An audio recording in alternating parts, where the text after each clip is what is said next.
दोस्तों, ये scientist for society की तरफ से जो नियमित व्याख्यान माला आयोजित की जा रही है, उसी की कड़ी में आज की कड़ी है। मैं देवाशीष हूँ आपके सामने। असल में ये जो माध्यम है, फेसबुक का माध्यम है, इससे मैं अभ्यस्त नहीं हूँ, लेकिन फिर भी सबसे बढ़िया जो चीज़ है, इस इतने सारे लोगों से जुड़ पा रहा हूँ, ये तो सबसे बड़ा चीज़ है ना। ये जो जुड़ पाना ना, ये हम लोग का मनुष्य होने का एक परिचय है ना। ये जुड़ाव हम लोग की ज़रूरत है ना, इसके बिना हम लोग रह नहीं सकते हैं ना। और यही जुड़ाव हम लोग को आज यहाँ तक लाया है, अच्छे समयों से, खराब समयों से, और यही हमें आगे ले जाएगा ना। ये जुड़ाव एक ऐसा चीज़ है जो मानव को मानव का परिचय देता है ना, उसका समाज। जहाँ तक साइंटिस्ट फॉर सोसाइटी की बात है, साइंस फॉर सोसाइटी तभी साइंस सोसाइटी के लिए हो जा सकता है जब साइंस को ले जाने वाले जो साइंटिस्ट हैं वो सोसाइटी के लिए काम कर पाए, काम करें ना। अगर कोई पूछे कि साइंस है किस लिए, तो सीधी सी बात होगी ना, हाँ, मानव कल्याण के लिए, दुनिया को बेहतर बनाने के लिए। सही, ऐसा ही है, लेकिन ऐसा नहीं भी है ना। साइंस जैसे एक असीम संभावनाओं से भरपूर है ना, लेकिन साथ साथ ही इसमें वो संभावना भी है, इसको बहुत तरह से इसका गलत इस्तेमाल किया जा सकता है, और गलत इस्तेमाल बहुत हो भी रहा है ना, हो भी रहा है। बहुत आयाम है इसके। एक तो गलत इस्तेमाल इस तरह से हो रहा है, जैसे आप देखते हैं ना, हाँ, सारे युद्धास्त्र, अभी हम लोग राफेल ले रहे हैं, एक एक राफेल में कितने कितने करोड़ रुपया खर्च हो रहा है। किस लिए है वो? है किस लिए? वो एक मारक ही है ना।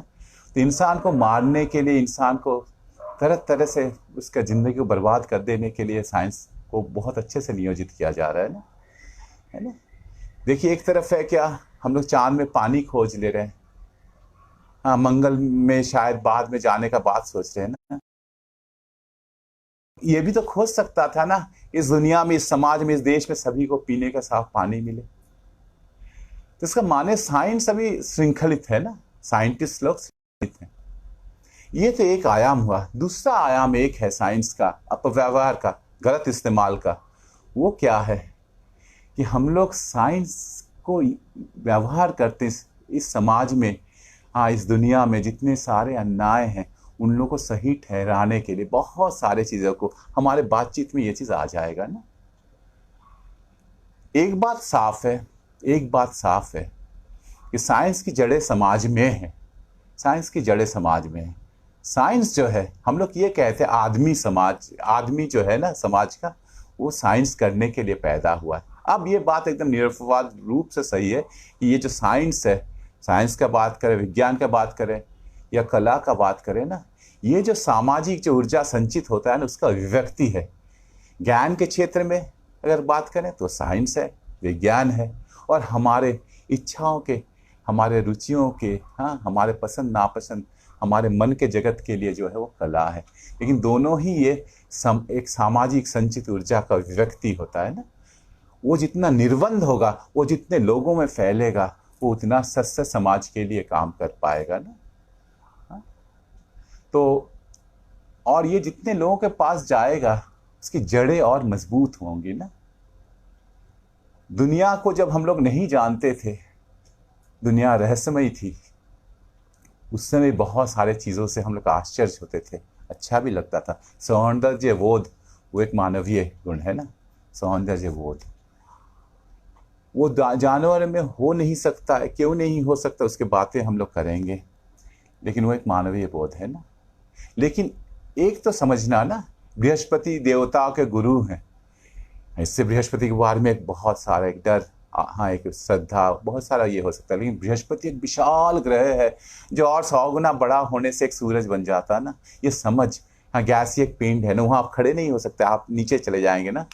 हाँ, घनत्व पृथ्वी से बहुत कम। तो ये जो जानकारी उतना विशाल एक ये है, जो बड़ा होने से सूरज बन सकता था और थोड़ा सा बड़ा होने से, क्या ये समझ के साथ जब हम लोग देखते हैं, तब क्या वो सुंदर नहीं रहता, वो और सुंदर हो जाता है ना। तो ये जो सृष्टि का रहस्य जानना, हाँ, ये क्या सबको इस जानने में जो खुशी मिलती है, सबका हक नहीं है? साइंटिस्ट फॉर सोसाइटी मानता है कि साइंस सबके लिए है, और साइंस ये तो जैसे मैंने कहा कि निरुपवाद रूप से साइंस ये एक सामाजिक गतिविधि है। हाँ, लेकिन ये अब जरूरत भी है इसकी ना। अब यो समय आ गया कि सबके पास साइंस पहुंचे, साइंस लोगों का प्राधिकार हो। साइंटिस्ट फॉर सोसाइटी एक छोटी सी शुरुआत इसमें कर रहा है, और जितने लोग जुड़ेंगे, हम लोग उम्मीद रखते हैं, एक उम्मीद से ही तो सब कुछ करते हैं ना, उसको साकार करना होगा, लोगों तक साइंस पहुंचाना ना। आप सोचिए ना, लोगों को क्यों जानकारी की जरूरत है, लोगों को सभी तरह की जानकारी की क्यों जरूरत है। आप सोचिए, ज्ञान क्या है, हम लोग इस दुनिया में बस एक ही बार गुजरते हैं, वो भी थोड़े समय के लिए ना। वो जैसे मेरे लिए सही है, वो सबके लिए सही है ना। तो उसमें अगर किसी का जीवन कुंठित रह जाए ज्ञान के अभाव से ना, हाँ, उसके उम्मीदें नष्ट हो जाए, तो उससे बड़ा और उससे व्यापक त्रासदी और क्या हो सकता है ना। तो साइंस को तो सबके पास पहुंचाना ये एकदम एकदम बहुत जरूरी है।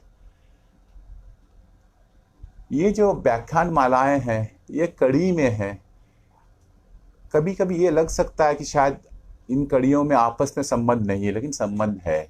इसीलिए मैं तो पिछले कड़ी से कभी कभी जुड़ाव महसूस होगा। खैर, हम लोग का आज का विषय है ह्यूमन इवोल्यूशन। अच्छा, यहाँ एक बात मैं कर दूं, इवोल्यूशन जो शब्द है, इवोल्यूशन को क्या कहूं, क्योंकि इवोल्यूशन में बहुत सारा कुछ मिला हुआ है ना। निश्चित रूप से इवोल्यूशन बदलाव है। वो बदलाव फंक्शनल बदलाव हो सकता है, गतिविधि में बदलाव होता है, वो आकृति में बदलाव हो सकता है, उसमें चीज़ें जुड़ते हैं, आकार बड़ा हो सकता है, वो भी हाँ इवोल्यूशन है ना। उसमें नए नए गुण, नए नए लक्षण उभरते हैं, वो भी इवोल्यूशन है ना। वो संकुचित भी हो सकता है, वो भी इवोल्यूशन है। इवोल्यूशन का एक खास दिशा ही होगा ऐसा भी कोई ज़रूरत नहीं है ना, जरूरी नहीं है। यहाँ तक विलोप हो जाना भी इवोल्यूशन का ही एक मंजिल है ना, निश्चित रूप से। इसलिए इवोल्यूशन को इवोल्यूशन ही रहने देते हैं ना। क्योंकि जब क्रमिक विकास कहते हैं या हाँ एक क्रम का बात करते हैं, एक रास्ता का बात करते हैं, तो कभी कभी गलतफहमी होती है ना, और कभी कभी लोगों को हम लोग मौका दे देते हैं इवोल्यूशन का गलत मान इस्तेमाल करके उसके सहारे बहुत सारे अन्यायों को औचित्य देना ना। हाँ, तो मानव उत्पत्ति के सिद्धांत, धारणाएं तो बहुत थी, क्योंकि हम लोग जानते हैं ना, जैसे एक धारणा तो है ना, हाँ हम लोग को आए ही हैं कैसे, हो ही सकते इस दुनिया में कैसे, क्योंकि उनके बिना तो कुछ हो ही नहीं सकता ना। उनके बिना, उनके मन के बिना कुछ भी नहीं हो सकता है, पत्ता तक नहीं हिल सकता है ना। वो है एक पूरा दुनिया को रचने वाले, ये तो पहले से थे ना। और शायद हाँ उनका सबसे प्रिय सृष्टि हम लोग हैं, हम लोग के लिए वो दुनिया को बनाए हैं, और उस दुनिया में, इन दुनिया को एक एक करके बना के सबसे अंत में हम लोग को लाए, हम लोग को लायक एक दुनिया दिया उन्होंने। ये भी एक धारणा है, इसको लेकर हंस सकते हैं, लेकिन ये हम लोग देखेंगे, हाँ हम लोग बोल सकते हैं कि ये शायद बहुत पुरानी धारणा है ना, वो एक पिछड़ा हुआ धारणा है, लेकिन हम लोग देखेंगे यही धारणा अलग अलग रूपों में बार बार आया है, शायद अभी भी आ रहा है, नाम बदल कर आता है ना, नाम बदल कर आता है। तो खैर, इवोल्यूशन तो अब इसको कोई अगर कहे कि इवोल्यूशन नाम का कोई चीज हुआ नहीं है ना, तो किसी का कहना या नहीं कहने से कोई चीज तो होता नहीं है ना। इवोल्यूशन निश्चित रूप से एक तथ्य है, सच्चाई है। लेकिन फिर इवोल्यूशन के सिद्धांत भी उसके साथ साथ आएंगे। इवोल्यूशन सिद्धांतकार, इवोल्यूशन के सिद्धांतों के व्याख्याकार भी उसी तरह से आएंगे ना। हाँ, इसे थियोरी ऑफ एवोल्यूशन भी है ना।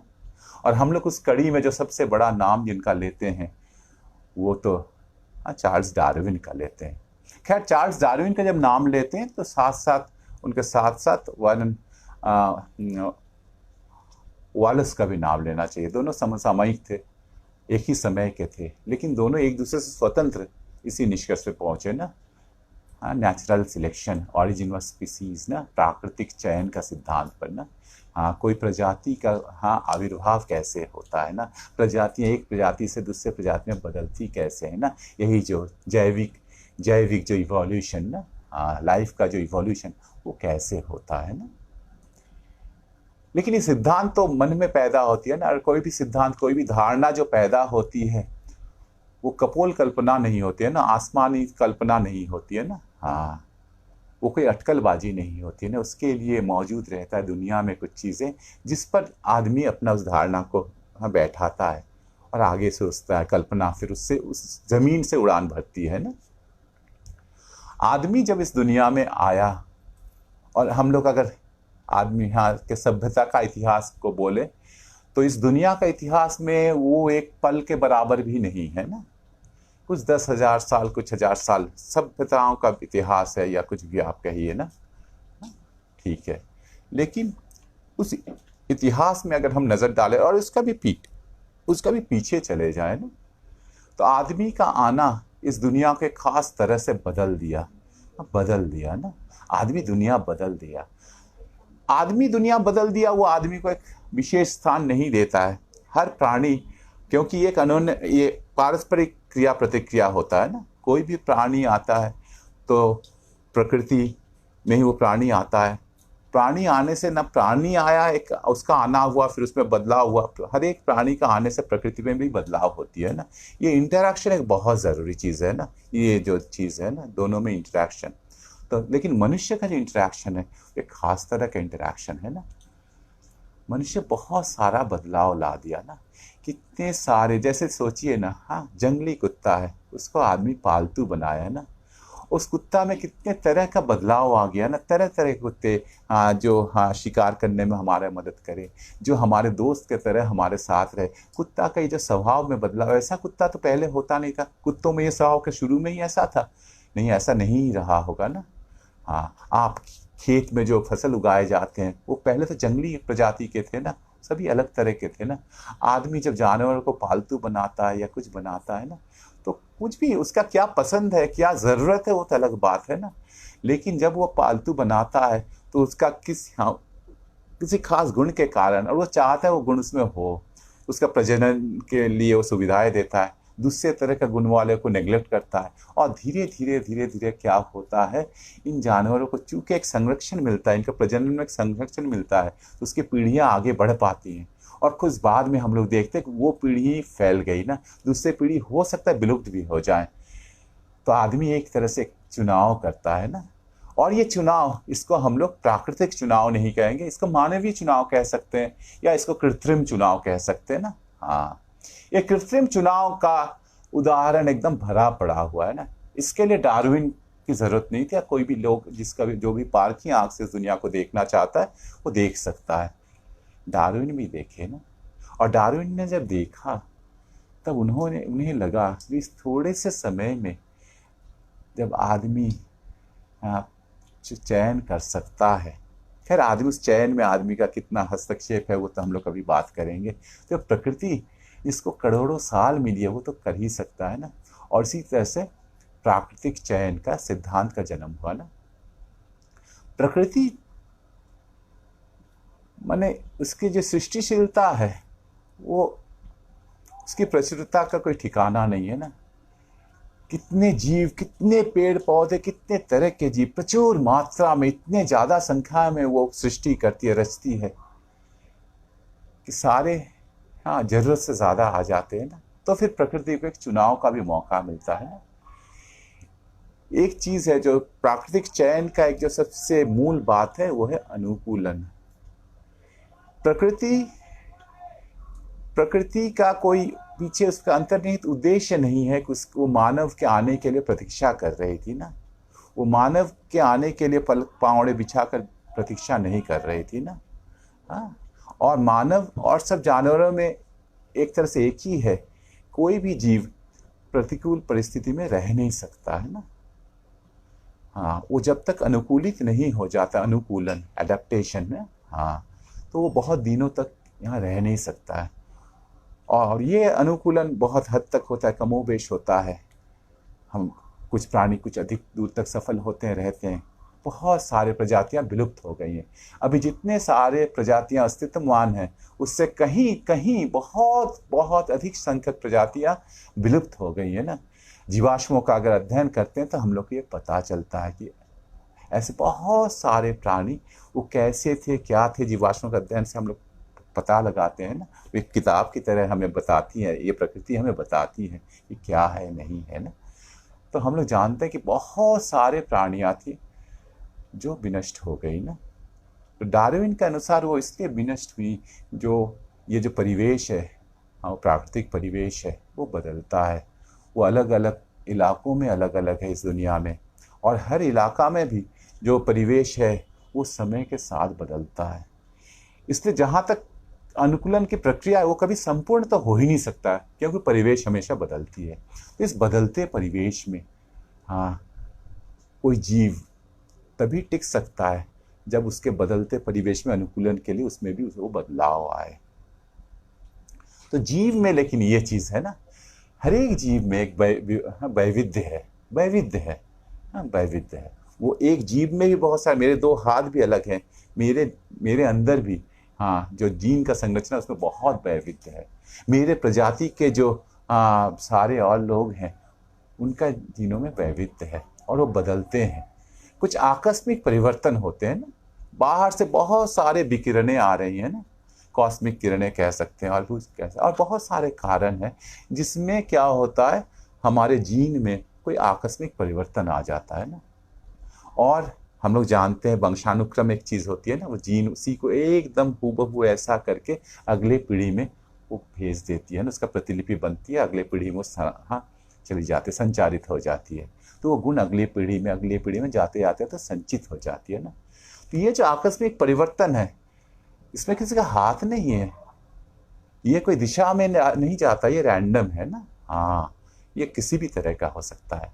तो ये परिवर्तन प्रकृति को एक चुनाव के लिए भंडार, वैविध्य का भंडार देती है। ऐसा कोई परिवर्तन, हाँ, जो उस प्राणी का नए परिवेश में अनुकूलित होने के लिए सही है, तो प्राणी टिक जाता है, और वो प्राणी फिर अनुकूलित हो जाता है उस विशेषता को लेकर, उस नई विशेषता उसमें उभर कर आई, वो अनुकूलित हो जाता है। और हम लोग कहते हैं कि प्रकृति उस विशेष गुण वाले जीव को, उस विशेष गुण को चुन ली। और इसी तरह से ये प्रक्रिया लेकिन बहुत बहुत बहुत बहुत ही धीरे है ना। यहाँ हम लोग को थोड़ा सा समय का जो विस्तार है उसके बारे में थोड़ा सा सोचना चाहिए ना। हम लोग जानते हैं कि ये जो पृथ्वी है,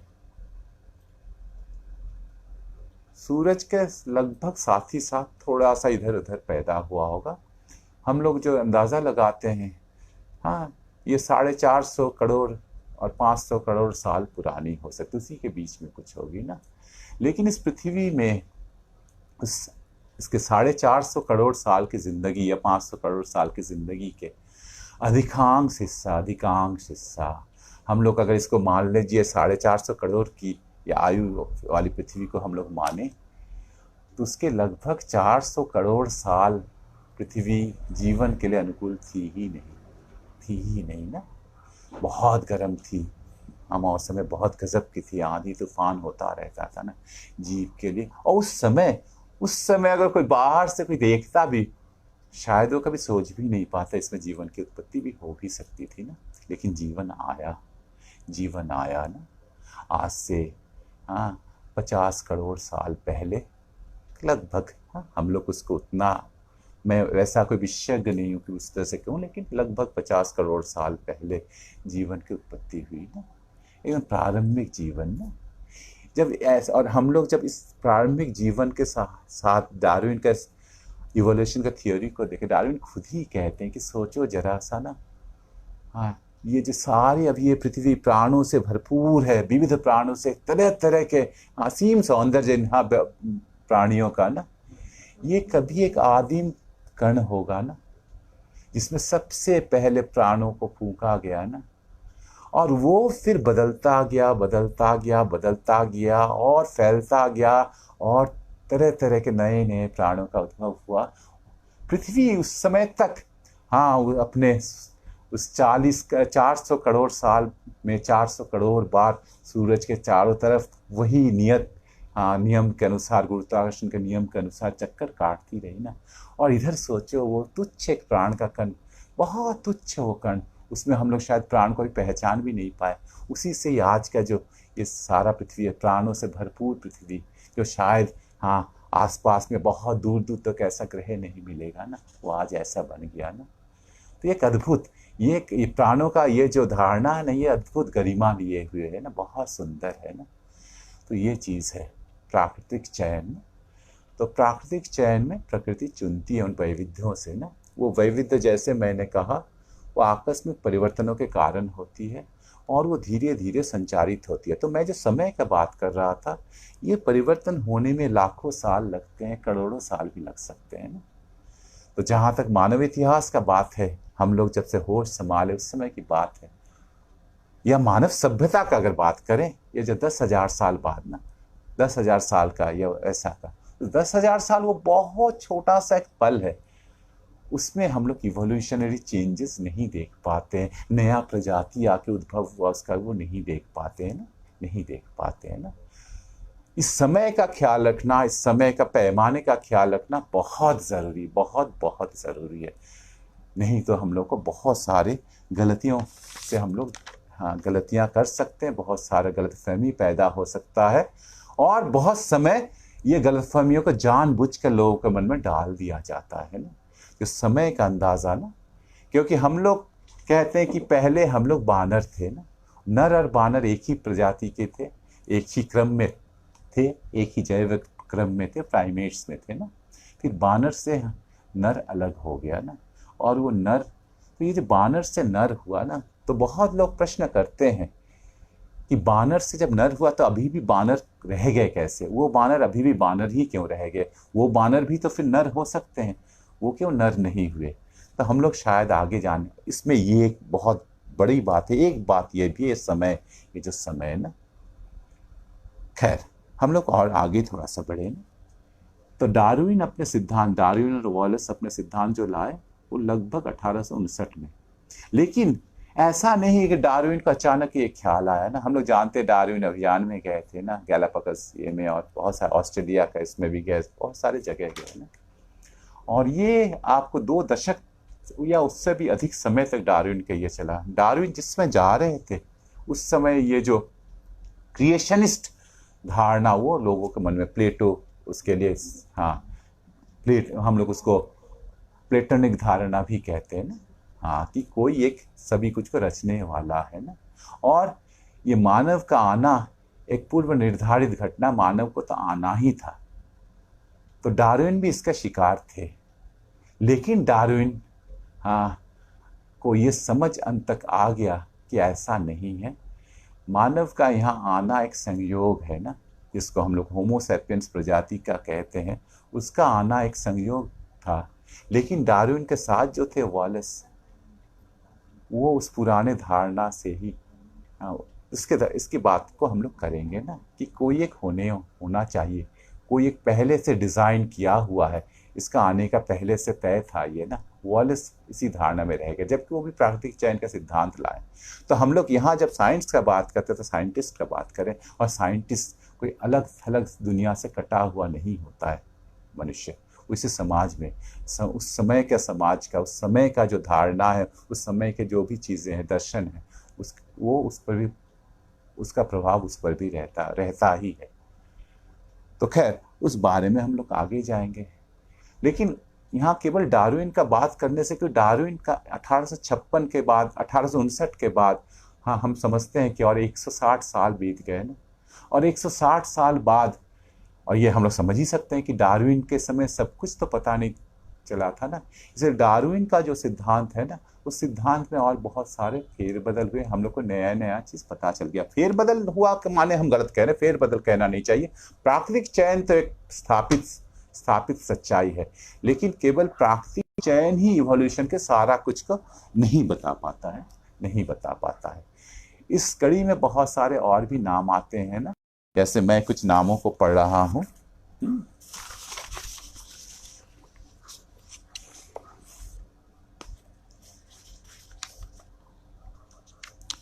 यहाँ नाम आता है, J.D. बर्नाल का नाम आता है, हेल्डेन का नाम आता है, हाइमन लेवी का नाम आता है, हॉगबेन का नाम आता है, जोसेफ नीडहैम का नाम आता है, और उसी कड़ी में आगे जाकर हाँ स्टीफन जे गोल्ड का नाम आता है, रिचर्ड लेविन का नाम आता है ना। हाँ फिर और भी कुछ नाम आते हैं, हाँ रिचर्ड लेवेंटिन का नाम आता है, रिचर्ड लेविन्स का नाम आता है, और भी नाम है ना। ये सब भी किसी न किसी तरह से इस इवोल्यूशन के सिद्धांत में योगदान किए और एक वैज्ञानिक तरह से उसमें हम बदलाव लाए, समझ को और ज़्यादा समृद्ध कर किए ना। हाँ हॉगबेन जो थे वो उस समय, ये पिछले सदी, ये सभी कोई पिछले सदी के थे। स्टीफन जे गोल्ड इस सदी के शुरू में ही उनकी मौत हो गई, हाँ 60 साल की उम्र में ही मौत हो गई ना। लेकिन ये अपने समय में ये सारे लोग गजब के सृष्टिशील थे ना। हाँ हॉगबेन उस समय अफ्रीका में जब नस्लवाद का राजनीति पूरा जोरों में था ना, नस्लवादी सारा कुछ चल रहा था ना, वर्णभेद का ये चल रहा था। लेकिन ये वर्णभेद केवल वहाँ की सरकार, वहाँ की सत्ता नहीं कर रही थी, और सत्ता जब करती है तो सारी चीज़ों में छा ही रही थी। वहाँ का विज्ञान में भी वर्णभेद का बात हो रहा था ना। हॉगबेन इसके विरोध में बात उठाते थे, वो कहते थे ये कभी भी कोई वैज्ञानिक सच नहीं हो सकता है। हाँ ये अलग अलग नस्ल का बात वैज्ञानिक सच है नहीं ना। हाँ और पिछले ही सदी में और एक चीज़ जोर पकड़ी थी, अभी थोड़ा सा सीमित है, यूजेनिक्स। दो चीज़ होता है, एक होता है यूजेनिक्स और होता है यूथेनिक्स। दोनों यू जो शब्द जब भी लगाता और कोई बेहतर के लिए और अच्छा के लिए और श्रेय और उत्कृष्ट किसी के लिए ना, उत्कृष्ट जीवन के लिए ना, और उत्कृष्ट तरह का मानव को कैसे पैदा किया जाए कृत्रिम रूप से, प्रयोगशाला में प्रजनन करा के ना, प्रयोगशाला में कैसे ये पैदा किया जाए, यूजेनिक्स ना। तो जो नेचर और नर्चर, हाँ जो अंतर्वस्तु और परिवेश का बीच का द्वंद्व है ना, हाँ तो हॉगबेन का कहना था ये द्वंद्व को अगर आप देखें तो यूजेनिक्स हो नहीं सकता है ना। हाँ प्रयोगशाला में सब कुछ नहीं हो जा सकता है ना।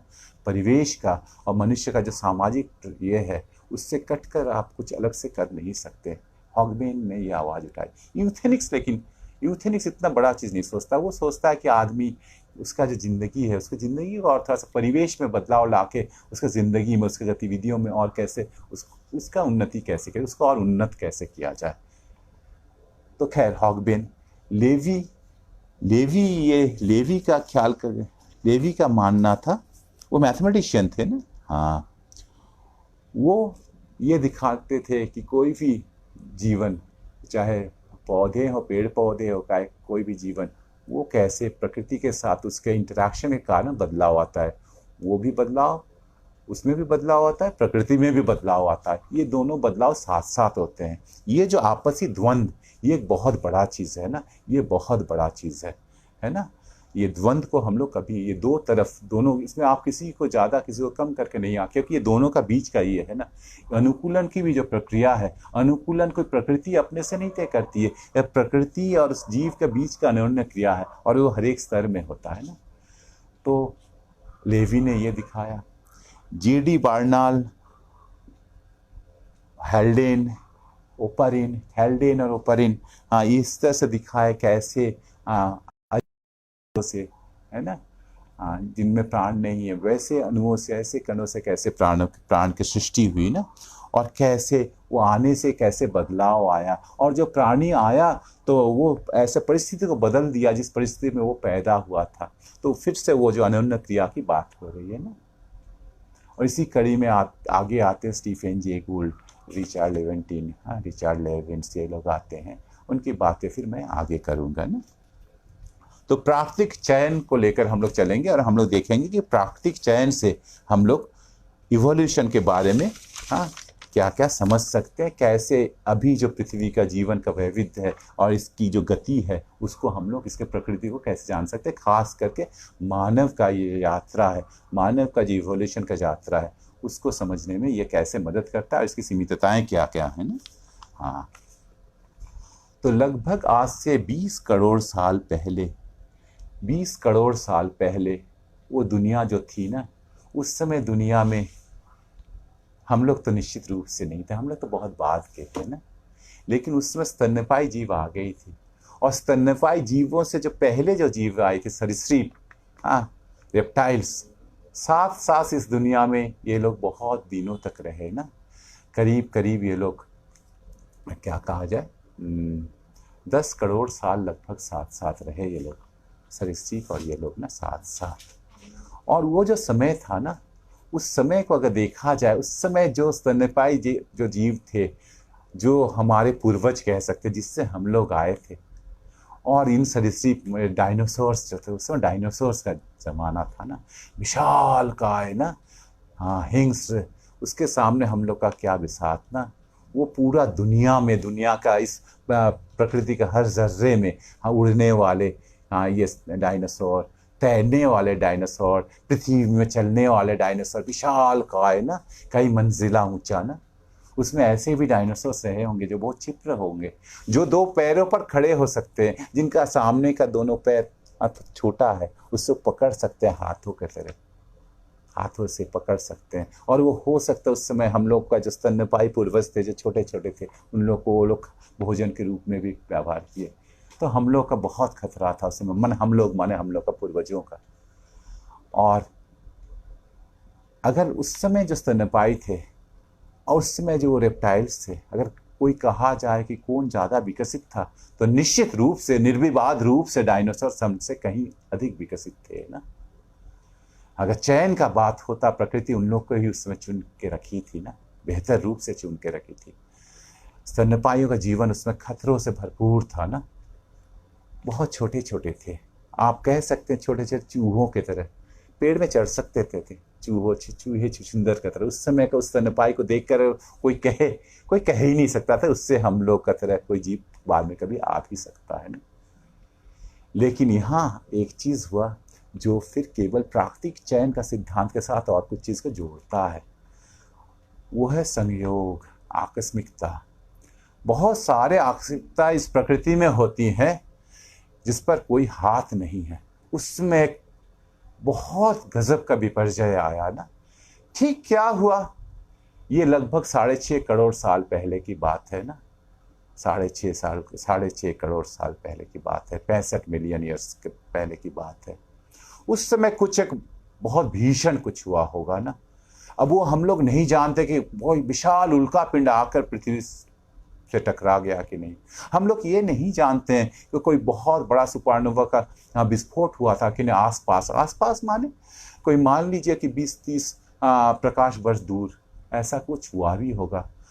ठीक क्या हुआ नहीं जानते हैं। उसका प्रचंड विकिरण या कुछ भी वो आया होगा ना, और वो जब आया, हाँ, तो वो सारा जो आसमान का जो हमारे हवा में जो नाइट्रोजन है ना, उसको पूरे को नाइट्रोजन का ऑक्साइड में बदल दिया ना। और नाइट्रोजन ऑक्साइड जब बदल, ऑक्सीजन जब बहुत कम हो गया तो ओजोन का परत भी नष्ट हो गए। ओजोन का परत जब भी नष्ट हो गया तो जो परावैंगनी किरण, हाँ, जिससे हम लोग इस ओजोन का परत के कारण बहुत सुरक्षित हैं, परावैंगनी किरण, ये अटकल नहीं कह सकते, ऐसा हम लोग को ये संयोग लगता है कि ऐसा कुछ हुआ होगा। तो वो परावैंगनी किरण निर्बाध और इतना अधिक मात्रा में आया को प्राणों को एकदम जला भुना के खत्म कर दिया ना। और उसमें ना केवल डायनासोर सीधा सीधा खत्म हुए, डायनासोर हो सकता खत्म भी हो गए, और हो सकता है डायनासोर जिन जानवरों को खाते थे उसमें से उनका भोजन भी बहुत हद तक खत्म हो गया। वो एक महाविनाश का दौर था। उसके पहले एक महाविनाश का दौर आज से 25 करोड़ साल पहले हुआ था, हाँ, जो एक बहुत बड़ा, बहुत सारे प्रजातियां विनष्ट हो गई थी। लेकिन ये जो हम लोग के लिए जो अभी प्रासंगिक है वो उस 6.5 करोड़ साल पहले का महाविनाश, डायनासोर विलुप्त हो गए। हम लोग जब अभी डायनासोर की बात करते हैं, हाँ, इसमें जब हम लोग डार्विन का थ्योरी का बात करते हैं, जो एक बहुत ही पॉपुलर बात है, सर्वाइवल ऑफ द फिटेस्ट, जो सबसे योग्य है वो टिका हुआ रहता है। तो हम लोग जब इसको बहुत ही एक भोले तरह से लेते हैं, गहराई में नहीं जाते हैं, तो हम लोग ये कह ही सकते हैं कि डायनासोर बहुत पिछड़े प्रजाति के थे। उतने विशालकाय होने से क्या होता है, डायनासोर बहुत पिछड़े होंगे इसलिए अब तो रहे नहीं, मानव उससे जरूर बहुत विकसित रहा होगा इसलिए अब ये टिका। ये बात सरासर गलत है, ये बात सरासर गलत है। और अगर उस समय डायनासोर विनष्ट नहीं होते, विलुप्त नहीं होते, तो शायद ये जो स्तनपाइयों का जो इवोल्यूशनरी यात्रा आगे की वो अलग हो जाती। और ये हम लोग कह सकते हैं कि ऐसा हो ही जाता कि मानव नाम का कोई प्राणी इस दुनिया में आ ही नहीं पाता। तो डायनासोर जब विलुप्त हो गए, डायनासोर थे तो हम लोग उन लोग से छुपने के लिए क्या करते थे, पेड़ों में छुप जाते थे, पेड़ों में चढ़कर। वृक्षचारी हो गया था उस समय का जो स्तन्यपायी था, जो चूहे जैसे, छुछुंदर जैसे स्तन्यपायी, रोएदार, वो पेड़ों में छुपा हुआ रहता। पेड़ों का जिंदगी उसको वो आदी हो गया था ना। और निश्चित रूप से वो महाविनाश के दौर में ऐसे बहुत सारे स्तन्यपायी बच गए होंगे ना, जो करोड़ों साल इस पृथ्वी में रहे ना, वृक्षों में रहे। वृक्षों में रहते रहते वो वृक्षों के जिंदगी में, वृक्षचारी जिंदगी में अपने को वो ढल गए, अनुकूलित हो गए। उनमें बहुत सारे विशेषताएं उभरती गई, प्राकृतिक चयन होता गया। लेकिन फिर से आप सोचिए, कितना दिनों का, 6.5 करोड़ साल पहले से लेकर आप समझ जाइए, हमारे जो पूर्वज है, जो मानव के पूर्वज है, वो 2 करोड़ साल पहले लगभग आया। तो उस बीच में 4.5 करोड़ साल का विशाल काल का अंतराल है। फिर हम फिर से याद दिलाते हैं, मानव जिस समय जातियां पूरा दुनिया में फैली, वो बहुत पहले की बात नहीं ना, वो करीब 1 लाख साल पहले की बात है। तो 4.5 करोड़ साल के सामने 1 लाख साल कुछ भी नहीं है। वो 4.5 करोड़ साल तक बहुत सारे स्तन्यपायी, उनका इवोल्यूशनरी यात्रा चलता रहा। उसमें से हम लोग ये नहीं जानते, सभी एक साथ धरती पर नहीं उतर आए। हमारे पूर्वजों का धरती पर उतरने के पहले और भी कुछ जीव पहले उतरने को किसी कारण से बाध्य हुए, है ना। वो जब उतर आए तो फिर 2 नए स्तन्यपायी का जो नया क्रम बन गया ना, जिसको हम लोग एक मांसाशी जीवों का कहते हैं, कार्निवोरा, और दूसरा उंगुलेट्स, खूरधारी ना। वो लोग भी जब आए थे, वो लोग वृक्ष में रहने को आदी थे ना, जमीन में रहने के लिए लायक नहीं थे। तो फिर बहुत सारे खत्म हो गए, और फिर उस नए परिवेश में, नए जिंदगी में ढलने में प्राकृतिक चयन काम किया। करोड़ों साल का समय जो मिला ना, तो उनमें विशेषताएं उभर कर आई, जो विशेषताएं उन्हें उसके लायक बनाने के लिए, वो जो था वो हमलावर भी थे उसमें, मांसाशी, बचने के लिए भी, बाकी खूरधारियों को बचने के लिए, तो हमला के लिए जो विशेषताएं, बचाव के लिए जो विशेषताएं, वो उभर कर आई ना। खुर निकल आया, सिंह निकल आया ना। सूंघना बहुत ज़रूरी है, रात के अंधेरे में कैसे पता चलेगा, बचने के लिए घ्राण शक्ति बहुत तेज होना चाहिए। तो नाक का उभार जो है वो बड़ा हो गया ना। ताकत और बड़ा, वो ताकत का ये दुनिया था, दिमाग का उतना ज़्यादा जरूरत था, ताकत का ज़रूरत था ना। दांत निकल आए ना, क्लॉज आए, फैंग्स आए ना, पंजे बहुत विकसित हो गए ना, और उन लोग का राज चलता रहा ना। फिर आज से 2 करोड़ साल पहले फिर कुछ हुआ होगा। आप समझते भी हैं, एक ही तरह के जीव जब हमारे जो पूर्वज, जो प्राइमेट ऑर्डर के नर बानर प्रजाति, वो तब बन गए, वो वृक्षों में तब भी रह रहे थे ना। उनको आसानी से भोजन मिल जाता था, पेड़ों का फल, उसको खोजना, उसके लिए मार काट की जरूरत नहीं पड़ती थी ना। तो इसके लिए उसके अंग, ये सब अंग, उसके दांत बहुत बड़े बड़े नहीं हैं, उसके हाथ पंजे नहीं है उतने बड़े बड़े, उसके हाथ पैर उतने बड़े भी नहीं। लेकिन वो लोग बहुत चालाक थे और धूर्त थे। वो धूर्तता तो वो लोग पहले से वो आ गई थी ना, वो पहले से आ गई थी, तो डायनासोर से वो लोग छुपना सीखे थे ना। दिमाग को, ये जो भी अंग थे, बहुत विशेष अंग नहीं थे, लेकिन वो लोग और कुशल होते गए, और उस कुशलता को नियंत्रण करने के लिए जो दिमाग है वो भी बढ़ता गया। आंख बहुत पैने, निगाह तेज निगाह के हो गए, बहुत दूर नहीं, लेकिन उस झुरमुट में, उस झाड़ियों में बीच में देखना, बारीकी से देख पाना, ये चीज उन्होंने विकसित हो गया। तो हमारा पूर्वज जब आज से 2 करोड़ साल पहले जमीन में उतरा, क्यों उतरा होगा? क्योंकि ये जो जंगल है, जहाँ से ये जो पेड़ पौधे थे वो कम हो गए थे, सारे इलाका एक तरह से उस जानवरों का उपनिवेश बन गया था। और एक चीज हुआ है उस समय, एक हिमयुग आया था उसके समय ना, और बहुत सारे जंगल उस समय उजड़ गए। तो रहने का आवास जब कम हो गया तो बहुत सारा प्रांत उस समय विनष्ट हुआ। और वो जंगल के बदले अब बड़े बड़े घास के जंगल उभर के आए, पूरा परिवेश बदल गया। बहुत सारे जानवर उसमें नीचे उतरने को बाध्य हुए। उसमें हमारा पूर्वज भी था ना, वो आया। और ये भी बात सही है, हम समझते हैं उसके पास कुछ नहीं थे ना, हमला के कुछ ये थे ना, कुछ कोई विशेषताएं नहीं थी ना वो, लेकिन आया। उसकी इसी में रहना था। बहुत सारे लोग, तो लोग कह रहा हूं मैं अब, क्योंकि अब मानव का बात करें ना, हमारे पूर्वज लोग कह रहा हूं, बहुत सारे लोग भी उसमें विनष्ट हो गए अगर लोग उन्हें कहे ना, लेकिन कुछ रह गए ना। और ये भी बात सही है, क्योंकि हम लोग जानते हैं कि हम लोग पैर पर खड़ा होते हैं ना, हम लोग के पास चार पैर नहीं है, या यूं कहें कि सामने वाला पैर, हाँ, वो हाथों में बदल गया ना। उसका दृष्टि बहुत प्रखर था, घ्राण शक्ति बहुत दूर तक नहीं जाती थी, लेकिन चीजों का महकों को अलग करने का ये बहुत ही था, बहुत सूक्ष्म थे, सारी चीज बहुत सूक्ष्म है। हाँ, उसका सामने का जो तो पैर वो, हाँ, फ्री हो गए, हाथ बन गए वो ना, हाथ के तरह। हाँ, जो हमारे जो बानर प्रजाति के वन मानुष या वो लोग भी हाथ के तरह इस्तेमाल करता था उसको, वो लोग भी खाना खाने के फलों को पकड़ता है, वो लोग भी लाठी पकड़ सकता है, लेकिन ये हाथ अब खाली हो गया। यहाँ जो नीचे उतरा उन लोग का यह हाथ मुक्त हो गया। हाथ जब मुक्त हो गया, शरीर का पूरा भार पैर पर पड़ा, जिसमें पैर के अब, और हम लोग का जो ये हाथ गजब का हाथ है ना, गजब का हाथ है। बंदरों के भी थे, लेकिन वो प्राकृतिक चयन, धीरे धीरे हम लोग हाथों का जैसे इस्तेमाल करने लगे तो हाथ भी उसके लायक बन गया, माने ऐसा हाथ ऐसा हो गया, ये हमारा ये पंजा ऐसा हो गया इस तरह का, जिसमें चार उंगली एक तरफ है, अंगूठा एक दूसरे तरफ है, हाँ, जो पकड़ सकता है चीज़ों को और बेहतर रूप से और कुशल रूप से पकड़ सकता है ना, ये बन गया उसका ना। पैर में इसका जरूरत नहीं था, इसके पैर के अंगूठे छोटे हो गए, सब कुछ हो गए, वो तो इस पर पूरा भार रख के हम लोग को खड़ा होना था ना। हाथ जब मुक्त हो गया, अब दांत के उतने जरूरत नहीं है, जबड़े के उतना जरूरत नहीं है ना, तो जबड़ा भी अब उतने बड़े बड़े जबड़ा समय के साथ साथ, फिर हम बात कर रहे हैं, हम लोग को भी काफी समय मिला।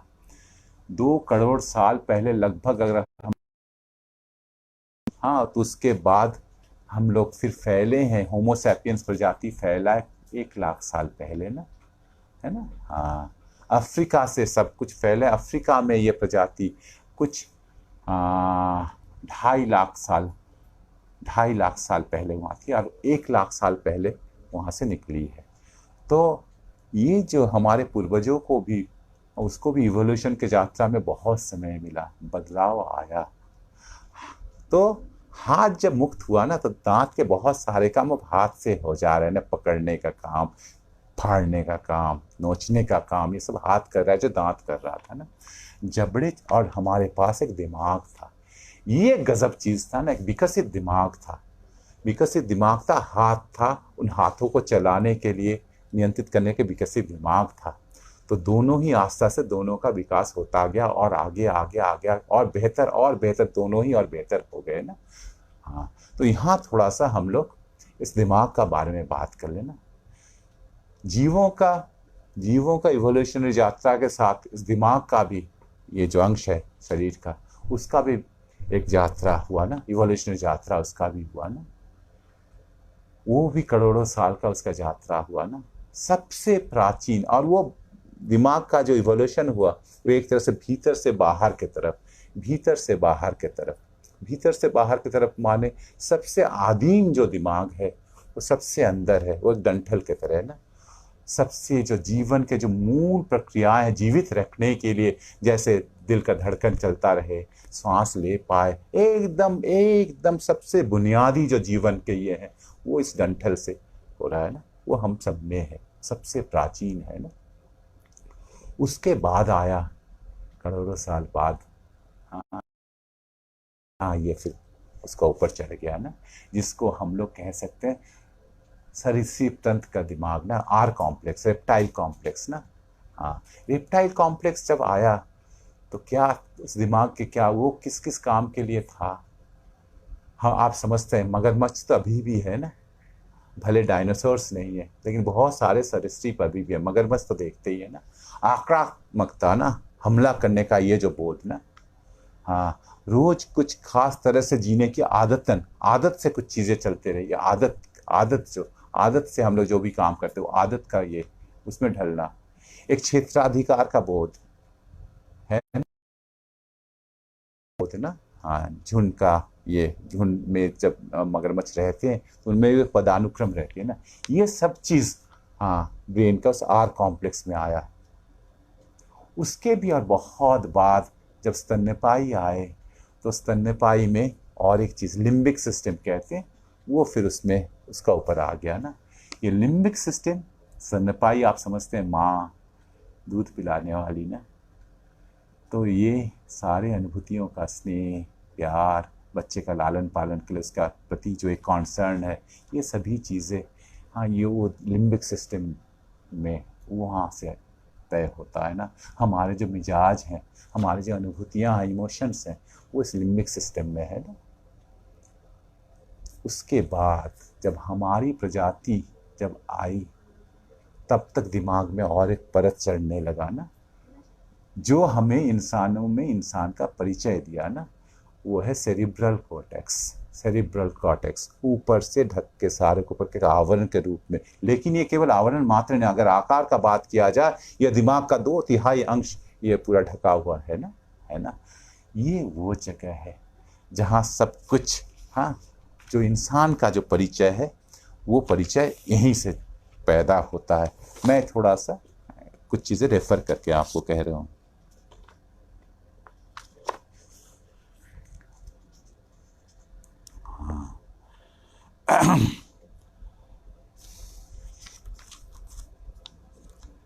ये वो जगह है जहाँ सबसे पहले एक सहज बोध, जिसको कहते हैं इंट्यूशन कहते हैं ना, इंट्यूशन वहीं सेरिब्रल कॉर्टेक्स में पैदा होता है।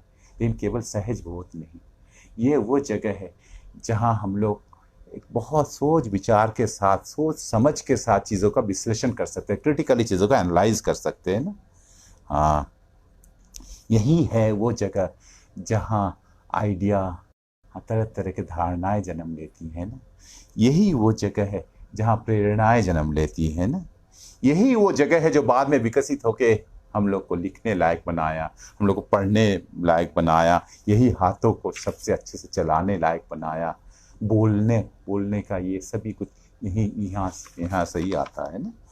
इसी के कारण हम लोग गणित कर सकते हैं, इसी से हम लोग हाँ यही हम लोग का संगीत का भी ये क्षमता यहीं से पैदा होता है ना, है ना। ये वो जगह है जहाँ पदार्थ अपने को चैतन्य के रूप में अभिव्यक्त करती है। यहाँ बात मेरा समझिएगा, यहाँ मैं बात को किस तरह से कह रहा हूँ। मैं नहीं कहा कि पदार्थ चैतन्य में बदल गया, चैतन्य पदार्थ से अलग चीज है, ये मैं नहीं कह रहा हूँ। मैं ये कह रहा हूँ पदार्थ अपने को चैतन्य में अभिव्यक्त किया। ये चैतन्य कोई अलग सा कोई हाँ ये हमारे अस्तित्व से अलग कुछ नहीं, हमारा शरीर और हमारे ये चैतन्य, ये इसको आप कह सकते हैं ये हमारे मस्तिष्क का एक गतिविधि है। ये सोच कहिए, विचार कहिए, धारणाएं कहिए, है ना, कल्पना कहिए, हाँ आप स्पिरिट का बात कीजिए, आप जिस तरह से नाम से पुकार लीजिए, ये इस दिमाग का हाँ एक पदार्थ का, एक वस्तु का वो गतिविधि है। तो ये वो सेरिब्रल कॉर्टेक्स वो जगह है जहाँ चेतना जहाँ वस्तु चेतना का रूप लेती है, वो चलते फिरते कण, वो जो न्यूरल जो कनेक्शंस हैं चेतना पैदा करती है ना। और ये चेतना ही है जो सचेतन रूप से कुछ कर पाना, ये जो क्षमता है सेरिब्रल कॉर्टेक्स में ना। तो इंसान जब धरती में उतरा, उसका सेरिब्रल कॉर्टेक्स उसके साथ बना था, और वो भी इवोल्यूशनरी यात्रा में उसका साथ आगे बढ़ा ना।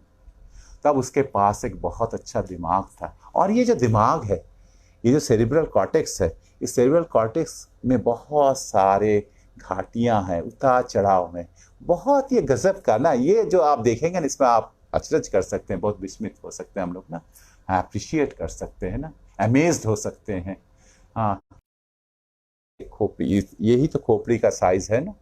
मेरा खोपड़ी का साइज थोड़ा सा बड़ा है, और मैं बहुत बहुत दिनों तक ये लोगों के सामने रौब जमाता था कि हम और लोगों से बहुत तेज हैं।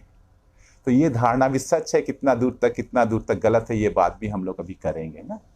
लेकिन इसी खोपड़ी के अंदर दिमाग है, उस दिमाग जितना वो दिमाग का साइज, दिमाग में जितनी चीजें, उसका आकार भी है, उसके उसके उसमें जो चीजें हैं, उसका तथ्य है, उसका जानकारी है, तो सोच समझ उसका भी भंडार वो बढ़ता गया, तो जगह चाहिए। तो उसमें ऐसे ऐसे उतार चढ़ाव, कॉन्वोल्यूशंस है ना, जिससे उसी जगह में बहुत सारा हमारा जो क्षेत्रफल है, सतह का क्षेत्रफल, बड़ा क्षेत्रफल उसका अंदर समा जाए। और ये सेरिब्रल कॉर्टेक्स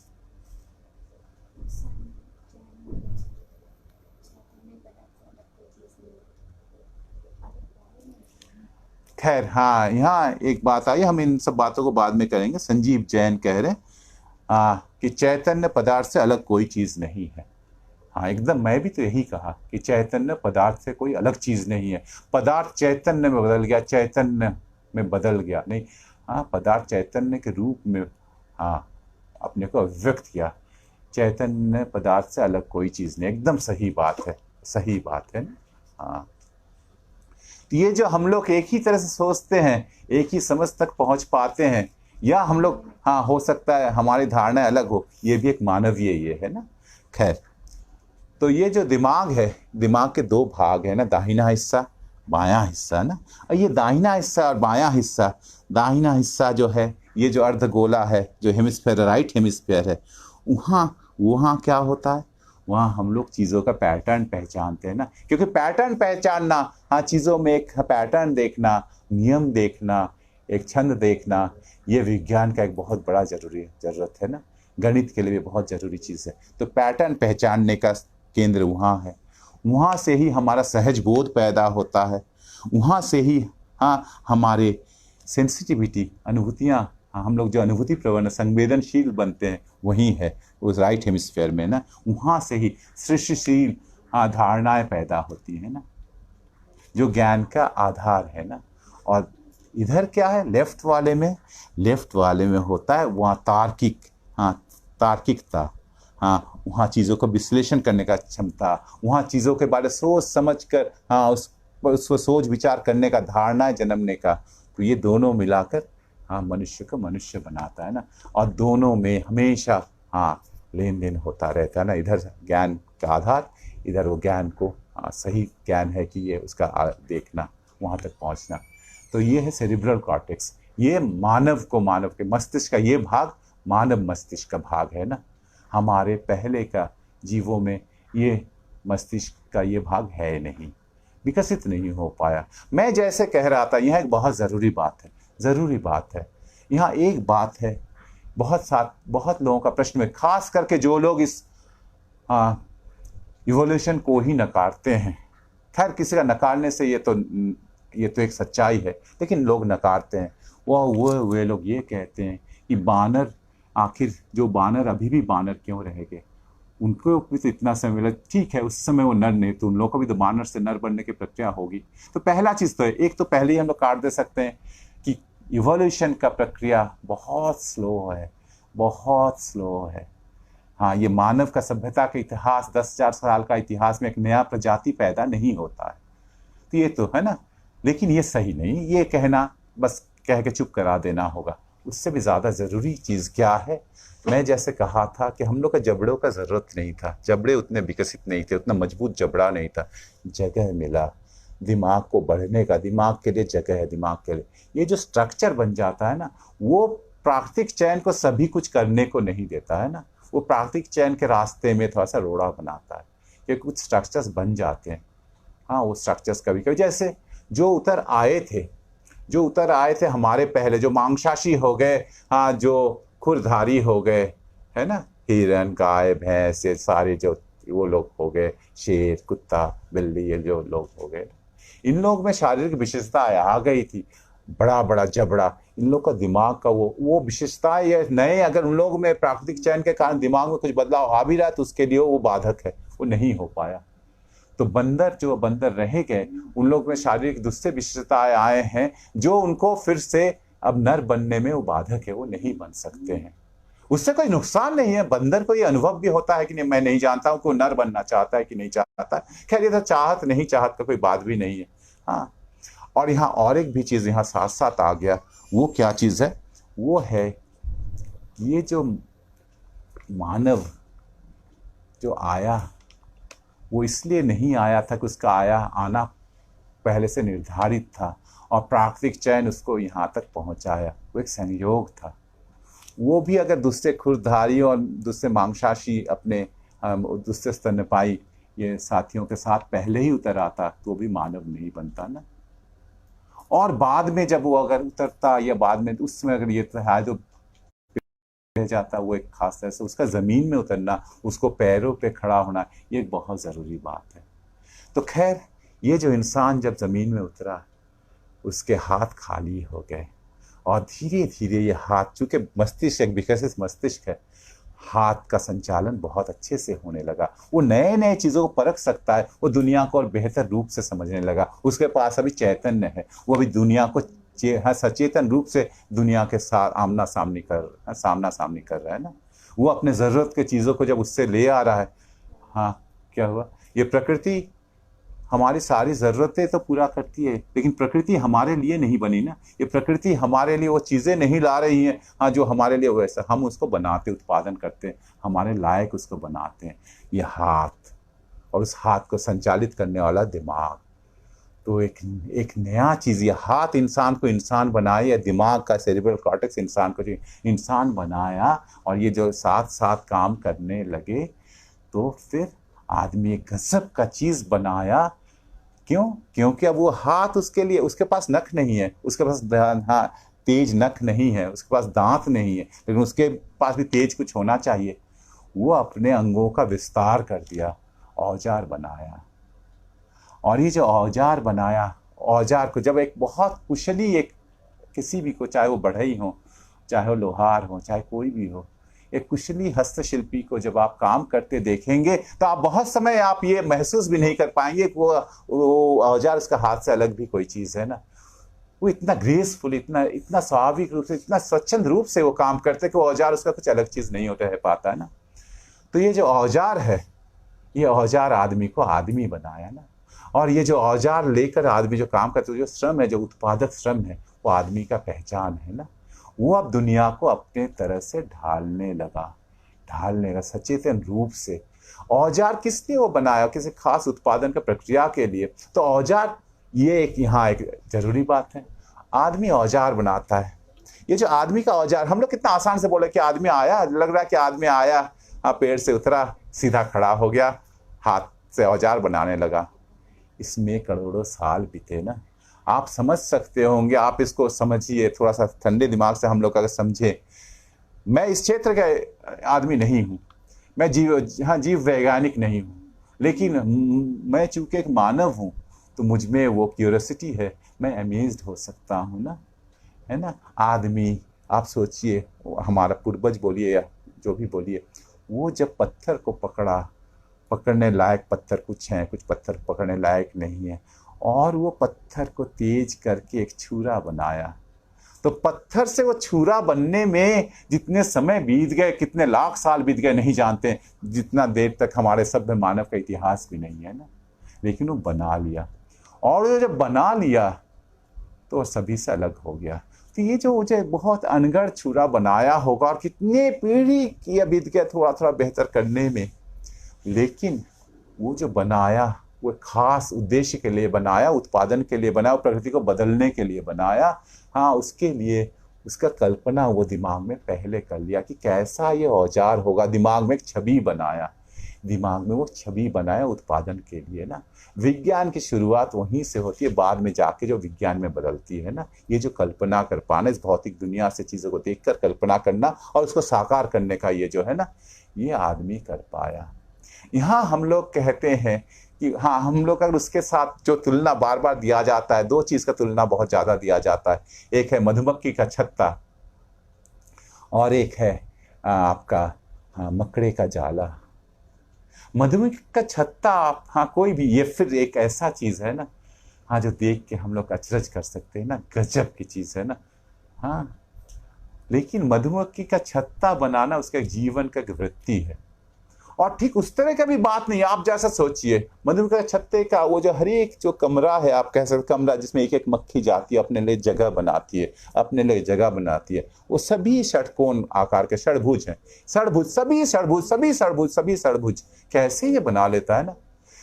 लेकिन आप कभी देखें जब साबुन के बहुत सारे बुलबुले या फेन जब होते हैं, आप देखें वो बुलबुले जब एक क्लस्टर में रहते हैं, आकार कैसा होता है? वो हेक्सागोनल होता है। वो प्रेशर के फोर्सेस और सरफेस टेंशन के फोर्सेस काम कर रहे हैं। आप कभी देखें जब मिट्टी सूखता है, कीचड़ था, मिट्टी का ऊपर का परत सूख रहा है, उसमें बहुत सारे पपड़ियां आ जाती हैं, वो कैसे आकार के होते हैं? आप देखें वो वैसा आकार के होते हैं ना। तो हर एक मधुमक्खी जाके अपना जगह लेना चाह रहा है, अपना वृत्त को और बड़ा करना चाह रहा है। वो वृत्त का एक क्लोज पैकिंग होगा, उसमें जो आकार बनेगा वो हेक्सागन बनेगा ही बनेगा। वो हेक्सागन बनता है ना, इसमें जियोमेट्री के नियम काम करते हैं। हाँ, मधुमक्खी तो अपना जगह बनाना चाहता है, हर एक मधुमक्खी, और वो ऐसा ही बन जाता है और पीढ़ी दर पीढ़ी वो बनाता है, इतना खूबसूरत बनाता है कि हम लोग जब उस आदमी का अनगढ़ इसको कहते हैं तो हम लोग, लेकिन वो उसका जीवन वृत्ति है। मानव जो ये औजार बनाया, मानव जो ये बदलाव लाया, उसका सचेतन है, उसका छवि वो दिमाग में बनाया है ना। मधुमक्खी कह रहे हैं, मकड़ा जब अपना जाला बनाता है, मैं तो नहीं जानता, मैं इसके लिए तैयार होने के लिए सब कुछ चीज जान कर आया हूं। हम मकड़ा जब अपना जाला बनाता है, उसका रेशा है, वो रेशा 5 माइक्रोमीटर व्यास का होता है। माइक्रोमीटर माने मिलीमीटर का 1000 भाग का 1 भाग, उतना वो व्यास है। उसका त्रिज्या उसका भी आधा है, इतना पतला जो दिखे तक नहीं ना। मकड़ा भी जाला बनाता है, वो उसका रस अपने आप निकलता है। मकड़ा चलेगा फिर उसका रस का वो निकल के सूख जाएगा, जाला अपने आप बनेगा, लटकेगा। 2 तरह के जाले बनते हैं ना, एक सूख के एकदम सूख जाते हैं, वो उसमें आपका कुछ पैर फंसेगा नहीं, और एक चिपचिपा रह जाता है। चिपचिपा जाला बनाता है जिसमें शिकार फंसता है, और चारों तरफ ऐसे वेव्स बनाते हैं जो उसमें वो चलता है, वो सूखा हुआ होता है ना। उसमें युवा पर्यटक मकड़ा वो अपने को तैरा देगा, एक जगह से दूसरे जगह तैरा के चला जाए कितना दूर ना।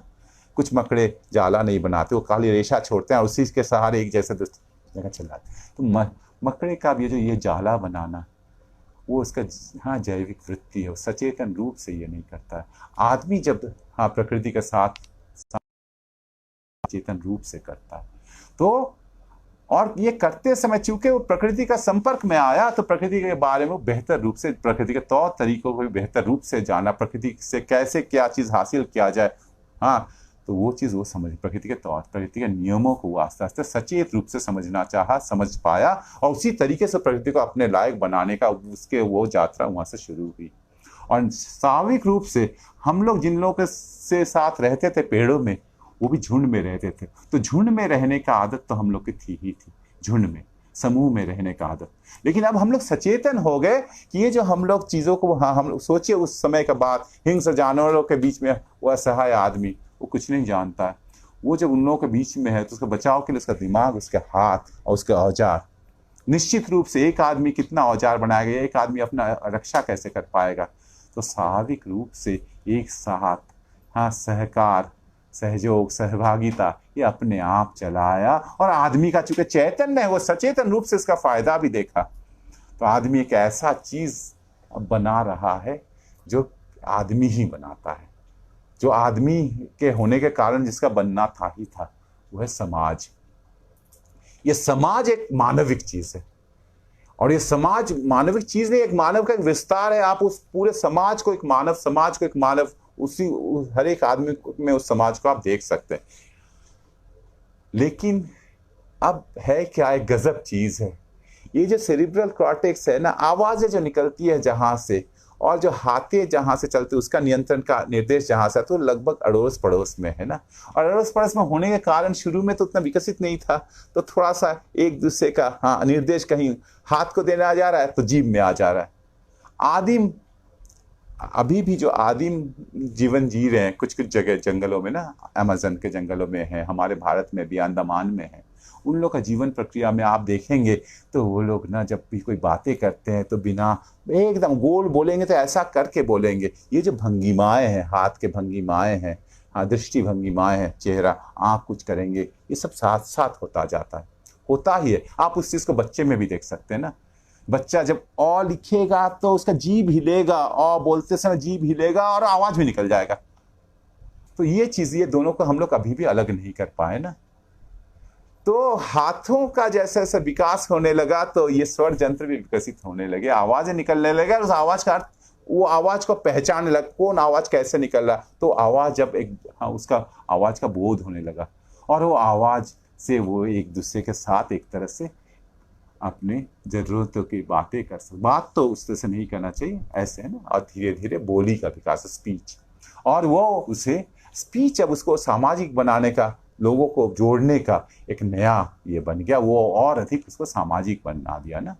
और इस तरह से हाथ आए, इस तरह से षड्यंत्र भी, हाँ, बोलना सीखा, और अधिक सामाजिक, और अधिक सामाजिक। लेकिन ये तो केवल केवल यही दोनों तो नहीं, जब हमारे बोलने का यंत्र तो वो लोगों कानों तक पहुंचेगा ना, तो ये यंत्र भी विकसित होने लगे। एक तरह से हमारे सारे जो इंद्रियां हैं वो साथ साथ विकसित होने लगी, और हम दुनिया को और बेहतर रूप से और अच्छे से गए, सामाजिक होते गए। हमारा जो उत्पादन की क्षमता, हाँ, वो और ज्यादा उन्नत होते, उत्पादकता बढ़ने लगी, और चीजें और बदलने लगे ना। मानव प्रकृति के साथ जब वो ये करता है, हर एक का प्रभाव पड़ता है। शुरू में ही बात आई थी, हर एक प्राणी मात्र जो आता है वो प्रकृति में आता है, तो प्रकृति में बदलाव होता है ना। गाय भैंस जब चरते हैं, हाँ, तो घास पूरा पूरा पेड़ पौधा खत्म कर दे सकते हैं ना, लेकिन वो सब कुछ खत्म कर दे, उजाड़ देंगे पूरे को, लेकिन वो लोग उसको रोक नहीं सकते, वो रोक नहीं सकते ना। वो उनके फितरत में है, वो खड़ा पूरा पूरा खत्म कर देंगे। वो ठीक उसी तरह से करते हैं। उसके लिए वो, अगर हम कहेंगे चेतन है, वो ठीक उतना ही चेतन है। जैसे नदी उतरते पहाड़ से और घाटी बना ले, तो जितना चेतन से करती है, उसको करना उसका है ही है, जानवर करेंगे ही ना। उसमें चेतन नहीं, उसका जीवन वृत्ति है, वो ऐसे ही करते ही है, वो ऐसे ही है ना। सचेतन प्रयास नहीं है। लेकिन आदमी जब वो करता है तो सचेतन रूप से प्रयास करता है ना। आदमी इसका हाँ, क्या परिणाम होगा उसको सोच सकता है ना। आदमी भी उजाड़ देता है, जंगलों को उजाड़ देता है, लेकिन आदमी जब शुरू में जंगलों को उजाड़ा तो वहां खेती के लिए उजाड़ा ना। तो खैर, तो आदमी ये सोच सकता है, उसका परिणाम सोच सकता है। आदमी सचेतन रूप से बदलाव लाता है ना। हाँ, ये आदमी का परिचय है। आदमी अपना ज्ञान का, और वो ज्ञान सबसे पहले, ज्ञान का स्रोत क्या है, वो चीजों को, अपने जरूरत के चीजों को, जो वो उसे जीवन के लिए जरूरत है ना। तो ये उत्पादक श्रम है, उसका ज्ञान का सबसे बड़ा स्रोत है। और ये उत्पादक श्रम है जो उसकी जरूरतों को पूरा करता है, वो सब कोई मिलकर ही कर सकता है। हाँ, तो समाज में रहना, ये ज्ञान के सारे स्रोत भी ये समाज ही है ना। मनुष्य का समाज ये सारे ज्ञान का स्रोत है। तो धीरे धीरे परिधियां बढ़ती।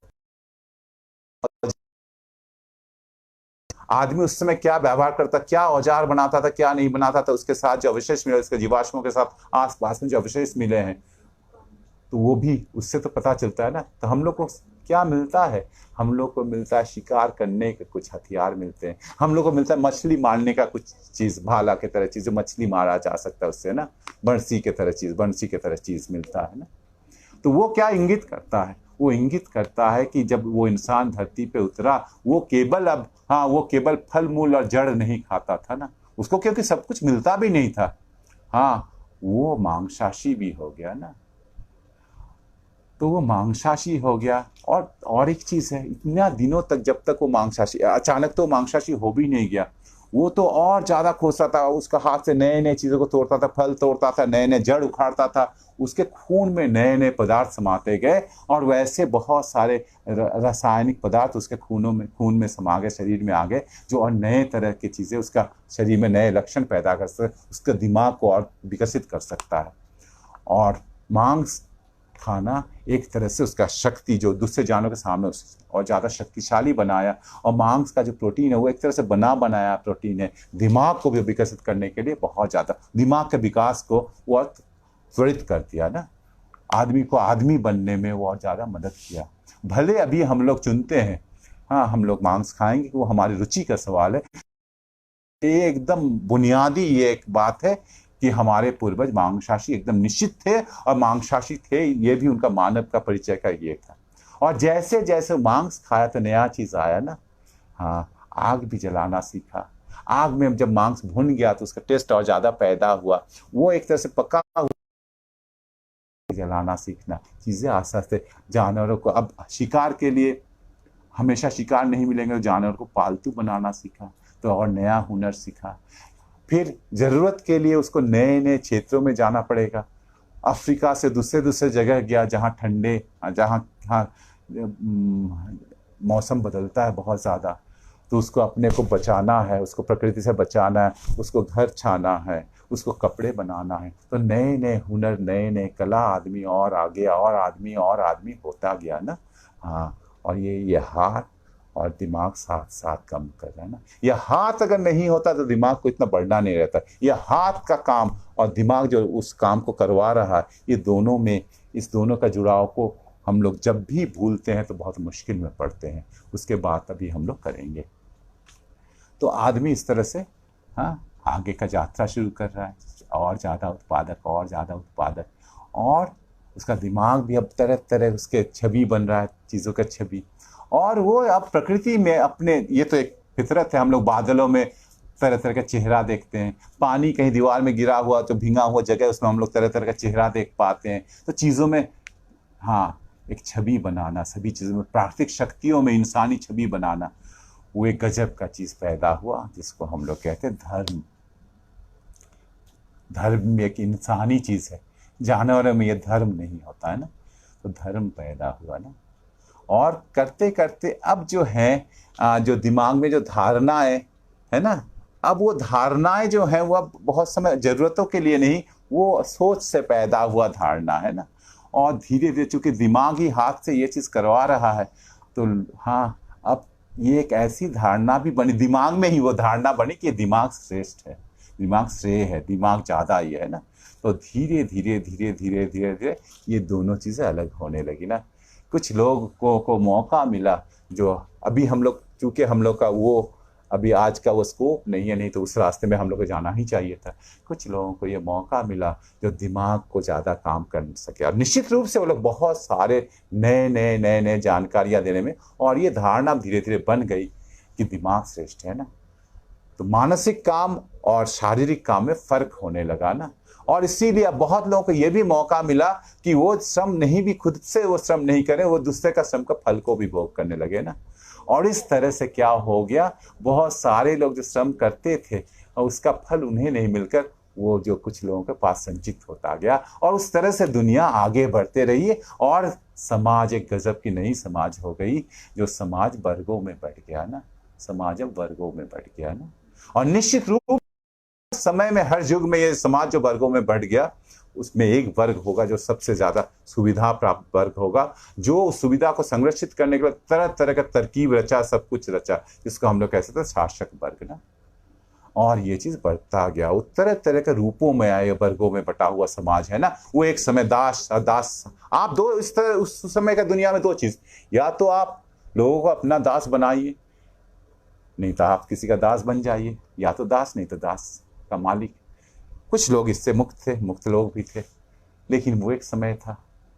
हाँ, उसके बाद वो बदला, क्योंकि बदलता तो ये समाज तो बदलता है, लोगों को समझ आने लगा, लोग उससे निजात पाने के लिए बहुत सारे चीज़ें हुई ना, बहुत सारे विक्षोभ हुए, बहुत सारे लोग मारे गए। लेकिन दुनिया फिर समाज, मानव का निर्मित जो समाज है, मानव समाज आगे, हाँ, आगे चलता गया, और फिर नया तरह का से यहाँ वर्ग में बटा हुआ समाज आ गया, राजा महाराजा का, सामंतों का युग ना। और एक हम लोग वर्तमान युग में जी रहे हैं। लेकिन ये सब चीज़ हो रहा है, जो अभी जो युग है ना, जो जिसमें सभी चीज़ों को, हाँ, उससे कितना लाभ होगा, हाँ, कितना मुनाफा होगा, इसके लिए अब चीज़ें बनने लगी है ना, ज़रूरत के लिए नहीं ना। हाँ, एक नई तरह का समाज। लेकिन ये समाज, जैसे यहाँ हम लोग एक चीज़ बात करें, जैसे प्रकृति इसलिए नहीं थी में मानव आएंगे, मानव के लिए प्रकृति तैयार थी ना। तो ये भी जो चीजें हो रही हैं, समाज जो एक तरह से एक तरफ जा रहा है, वो भी किसी एक खास वर्ग के लिए समाज नहीं है, मानव समाज नहीं, एक पड़ाव है, एक संयोग है, हम लोग एक जगह ठहरे हुए हैं। तो हम कह रहे थे कि मानव जो करता है, सचेतन रूप से करता है, उसका क्या परिणाम होगा, लेकिन सभी परिणाम तो उसको दिखते नहीं है ना। अभी हम लोग जानते हैं कि बहुत सारे दुनिया में ऐसे जगह हैं जो रेगिस्तान है, जो पहले लहलहाते ये जगह थे, खेत थे, हाँ, पेड़ पौधे थे। बहुत सारे रेगिस्तान इंसानी ये से बना है ना। और अभी भी वो चीज़ चल रहा है ना, ये जो लोभ लालच का एक दुनिया है ना, वो बहुत सारे एक है ना, कुछ लोग अपने लोभ लालच के लिए बाकी सबको बर्बाद करके, परिवेश को बर्बाद करके, जब उसका वो जानते भी उसका क्या फल होगा, वो ये करते जा रहे हैं ना। हाँ, लेकिन ये एक पड़ाव मात्र है, समाज तो निश्चित रूप से इसका आगे बढ़ेगा। इस इस तरह के बातचीत में ये कभी कभी मुश्किल सा होता है कि हमें पता नहीं चलता है कि मैं आपको बोर तो नहीं कर रहा हूं, लेकिन शायद नहीं कर रहा हूं, क्योंकि ये हम लोग की अपनी बात है ना, ये जानना बहुत जरूरी है। अब हम लोग थोड़ा सा आगे बढ़ते हैं ना। हाँ, मैं कह रहा था ये जो इवोल्यूशन को इवोल्यूशन ही मैं कहना चाहा, मैं इसको क्रम विकास नहीं कहना चाहे, क्रम में इसको ये नहीं करना चाहा, क्योंकि अब हम लोग को ये भी पता है कि ये दुनिया ना केवल मानव बनने के लिए इंतजार कर रही थी, और सच सच केवल मानव भी नहीं थे। हमारे जो प्रजाति है, उसका जो जीनस है होमो, ये होमो सैपियंस ही केवल मात्र नहीं है, बहुत बहुत ही कुछ समय ही पहले, बहुत कुछ समय पहले माने आज से अगर 40 बात करें तो होमो जीनस के एक ही मात्र प्रजाति नहीं थे। होमो इरेक्टस था, निएंडरथैलेंसिस था, और अभी हाल में हम लोग को जो पता चला कि हमारे और सहयात्री थे ना, होमो फ्लोरेसेनियसिस, नहीं, हाँ, एक बामन आकृति ये है ना। हाँ, ये सब हम लोग साथ साथ चले हैं, अभी हाल तक साथ साथ चले हैं ना। ये होमो फ्लोरेसेंसिस तो हमारे साथ, वो लोग तो 18,000 साल पहले भी वो लोग हमारे साथ रहे, कुछ ये लगता है कि शायद 12,000 साल पहले भी वो लोग हमारे साथ रहे। और हाँ, हम लोग के बीच में आदान प्रदान भी हुआ, पत्थरों को तराशने का कुछ कलाएं हम लोग शायद होमो फ्लोरेसेंसिस से सीखे। तो ये एक चीज है ना। इसीलिए क्रम विकास, जब क्रम विकास कहते हैं तो सीढ़ी का धारणा बनती है ना, सीढ़ी का रूपक बनता है ना। इसको सीढ़ी का रूपक नहीं मानकर इसको झुरमुट का रूपक देना चाहिए ना, क्योंकि क्रम विकास में संयोग का बहुत ज्यादा, ये ऐतिहासिक संयोगों का बहुत ज्यादा योगदान है ना। केवल प्राकृतिक चयन से सब कुछ नहीं बनता है, प्राकृतिक चयन सब कुछ नहीं कर सकता, क्योंकि हम लोग और एक भी चीज बने, बहुत सारे स्ट्रक्चर्स बन जाते हैं जो आगे उस प्राकृतिक चयन को कभी कभी सहायता करती है, कभी कभी उसको बाधा देती है, सब कुछ बन नहीं सकता है ना। तो क्रम, हाँ, ये जो आपका प्राकृतिक चयन ही एकमात्र इवोल्यूशन के सारे उसके सब कुछ को समझा नहीं दे सकता है ना। संयोग का इसमें बहुत बड़ा हाथ है, संयोग का बहुत बड़ा हाथ है। तो लेकिन अगर हम लोग ये भी कहें कि संयोग से ही हम लोग आज हैं, और ये बात अभी भी निर्विवाद सत्य है, क्योंकि अभी हम लोग शायद इस प्रजाति के होमो जीनस से जो ये आए हैं, वो प्रजाति के केवल हम लोग हैं। ये एक संयोग मात्र है। अगर हम लोग इस इवोल्यूशन के इसका टेप को फिर से चलाए जहां से ये यात्रा फिर से शुरू हुई थी, तो हम लोग कह सकते हैं कि हम लोग नहीं आते हैं। वो संयोग ना, जिन संयोगों पर हम लोग का कोई हाथ नहीं है, एक कॉस्मिक किरण किसी एक दूसरा जीन पर पड़ती जिसमें हम लोग नहीं हैं, तो जो दूसरा जीन था तो वो बदल जाता, रास्ता बदल जाता, फिर हाँ धारा बदल जाता, दूसरे तरह के शायद हम लोग नहीं भी आ सकते। लेकिन अगर ये संयोग है, लेकिन ये संयोग साथ साथ और एक चीज भी, ये संयोग अभी कहता है कि एकमात्र एक ही मानव प्रजाति, सबसे जो हाँ ये उन्नत धारणा वाले एकमात्र प्रजाति जो सचेतन रूप से हाँ प्रकृति को जान, गति के नियमों को जान सकती है, समाज के गति के नियमों को जान सकती है, वो केवल हम लोग हैं। और ये निर्विवाद रूप से प्रमाणित हो चुका है, ये निर्विवाद रूप से प्रमाणित हो चुका है कि हम लोग हैं, और हम लोगों में जितने सारी दुनिया में मानव हैं, उनमें कोई जैविक कोई भी फर्क नहीं है। हाँ, ये जो नस्लों की धारणा तो कब की, 1974 में एक चीज तो पता चल गया कि सभी कोई हम लोग आए हैं अफ्रीका से आए हैं ना। हाँ, सभी कोई हम लोग अफ्रीका से ही आए हैं। और जो धारणा ये दिखाने का, यहाँ हम लोग अब कुछ सिद्धांतकारों की बात करेंगे। सिद्धांतकारों की बात करेंगे माने क्या है, हाँ, चूंकि हाँ अब हम लोग खत्म कर रहे हैं, थोड़ा सा समय, बस अब थोड़ा सा ही समय है ना। हम लोग जब सिद्धांतकारों की बात करेंगे तो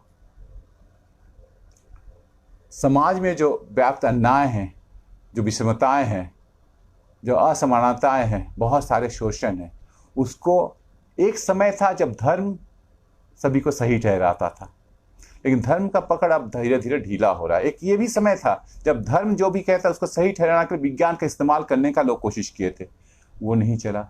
और अब जब धर्म का पकड़ थोड़ा सा ढीला हो रहा है, तो अब आया विज्ञान। विज्ञान को और चूंकि सारे लोगों के पास विज्ञान, इसीलिए विज्ञान का सारे लोगों के पास पहुंचना बहुत जरूरी है। चूंकि विज्ञान सारे लोगों के पास पहुंच नहीं पाता है, इसलिए विज्ञान का सिद्धांतों को तरह तरह से व्याख्या करके हम लोग इन अन्यायों को सही ठहरा सकते हैं ना। हाँ, नस्लों का बात सही ठहराने का बहुत कोशिश की गई कि सभी का दिमाग बराबर नहीं होते। हाँ, अलग अलग जगह के लोगों का दिमाग अलग अलग हो ही सकते हैं, और वो लोग अगर समाज के पायदान में बहुत पिछड़े हैं, वो पिछड़े हैं तो उसमें हम लोग का कोई दोष नहीं, तो समाज का कोई दोष नहीं, वो लोग है ही हैं, उसके लायक नहीं है। हाँ, दिमाग का आकार उन लोग का छोटा है ना। पहला चीज है कि दिमाग का आकार छोटा होना और बड़ा होना दिमाग का आकार खाली बड़ा होना, जैसे मैं कहा मेरा दिमाग का आकार, मेरा खोपड़ी बड़ा है तो मैं लंबा भी हूं, दिमाग का सापेक्ष आकार की बात होती है।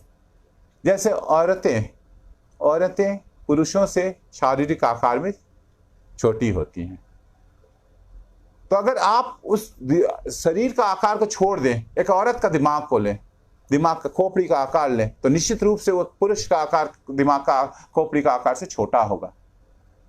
तो आप अगर सापेक्षिकता का बात अगर नहीं करें तो आप औरतों को निचले दर्जे का ये मान ही सकते हैं, और ये मानते आए हैं। हाँ, औरतों को विज्ञान के सहारे दिखाना को लोग नीचे वर्ग के हैं, ये दिखाने का एक ये मौका है ना। उसी तरह से हाँ, गोरे लोग बहुत उन्नत होते हैं ना।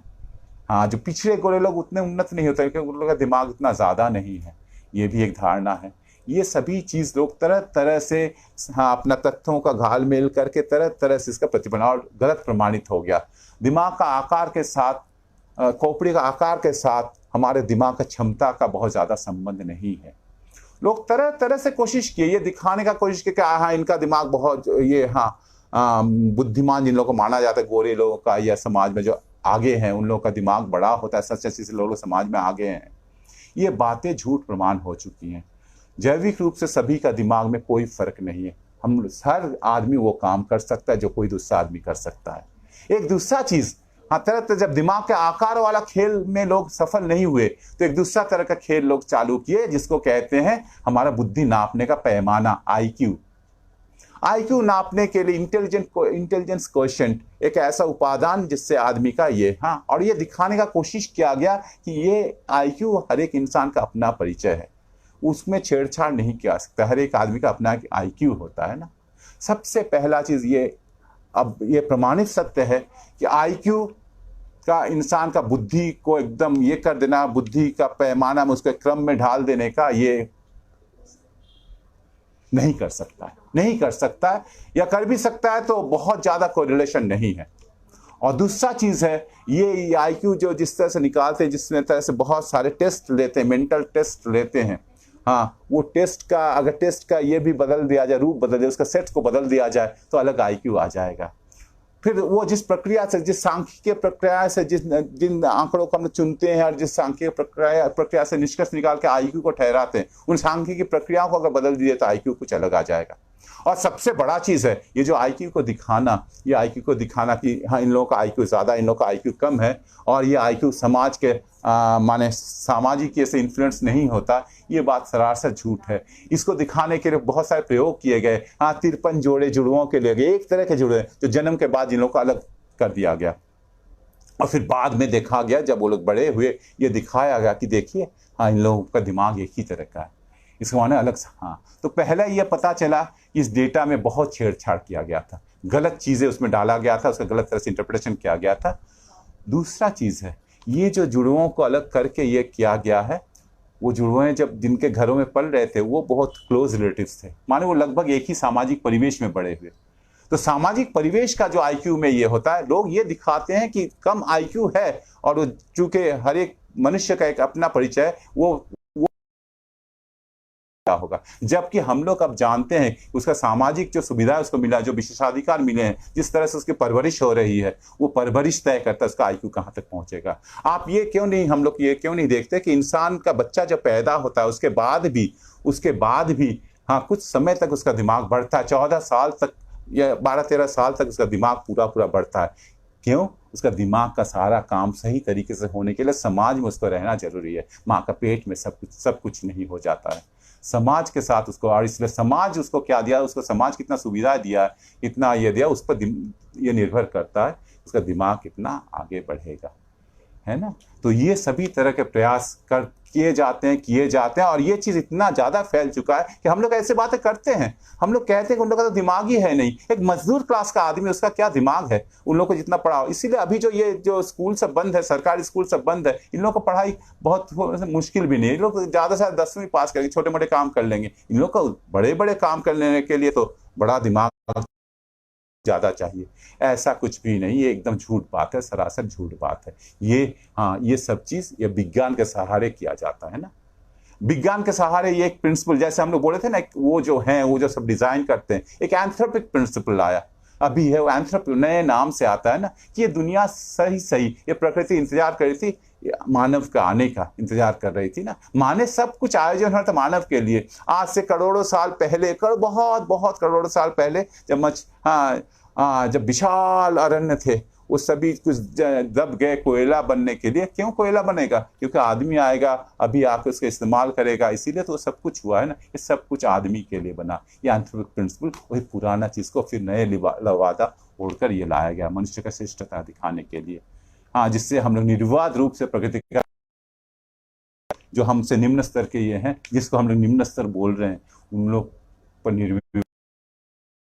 तो बहुत सारे ऐसे पुराने साइंस का गलत इस्तेमाल से ये चीजें होती हैं ना। हाँ, इसीलिए भी हम लोग को सभी को साइंस पढ़ने का जरूरत है ना। हाँ, तो दुनिया जो अभी ये बढ़ गई है, ये बस अब हम 2 मिनट पे इसको कंक्लूड कर रहे हैं, है ना। ये दुनिया का अंतिम परिणति नहीं है ना।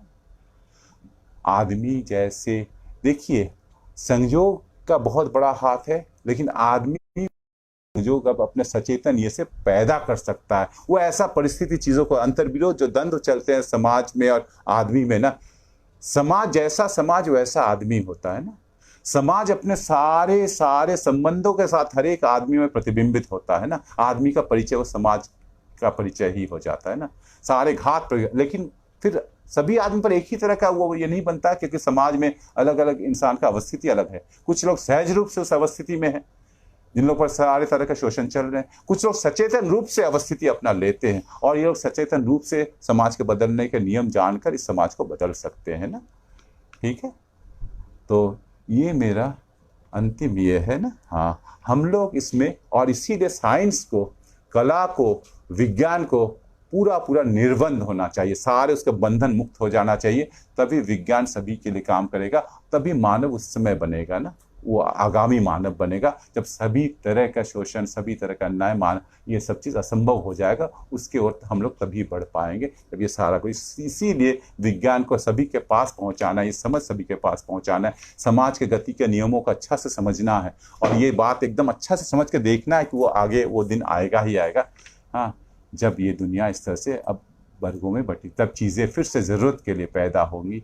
हाँ, और सभी को सब कुछ मिलेगा। माने यहाँ हम लोग उस आगामी दिनों का बात एक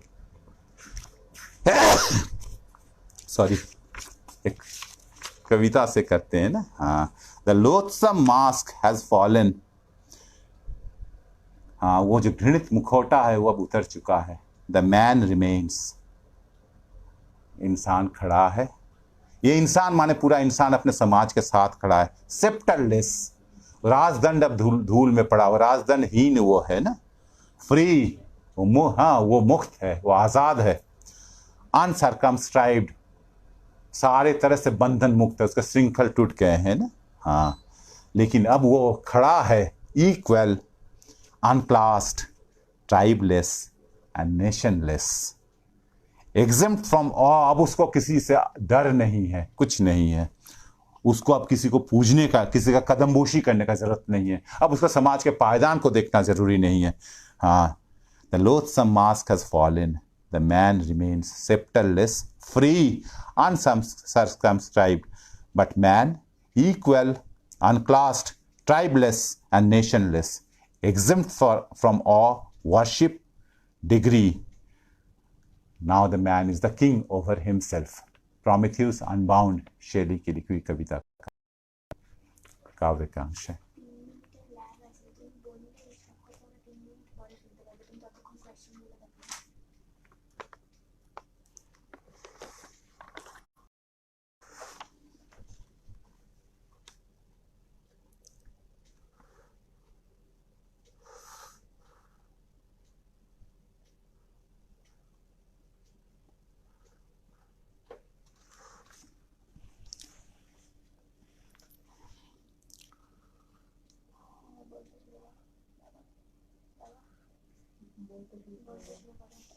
हाँ, ठीक है। भाषा कैसे पैदा हुई? भाषा का अगर बोली का बात करें तो बोली केवल हम लोग की नहीं है ना। जो वेल्स हैं, विशाल काय, सबसे विशाल काय जो प्राणी अभी वर्तमान दुनिया में है ना, वो आपस में जो संपर्क साधती हैं, हम लोग उसको व्हेल सॉन्ग कहते हैं ना। हाँ, और वो घंटों तक वो एक ही सुर में एक ही, और वो हजारों हजार किलोमीटर दूर में वो चीज पहुंचती है। दूसरे भी जानवर आवाज निकालते हैं, तरह तरह की आवाजें निकालते हैं ना। लेकिन भाषा माने एक सार्थक भाषा, जिस भाषा के साथ वस्तु का संयोग हो। हम जब कह रहे हैं किताब, तो किताब का छवि दिमाग में हो। हम जब कह रहे रोटी, तो मेरे अंदर है ना वो जीभ में लार आए, है ना। भाषा माने आर्टिकुलेटेड, तंतुबद्ध ही है ना।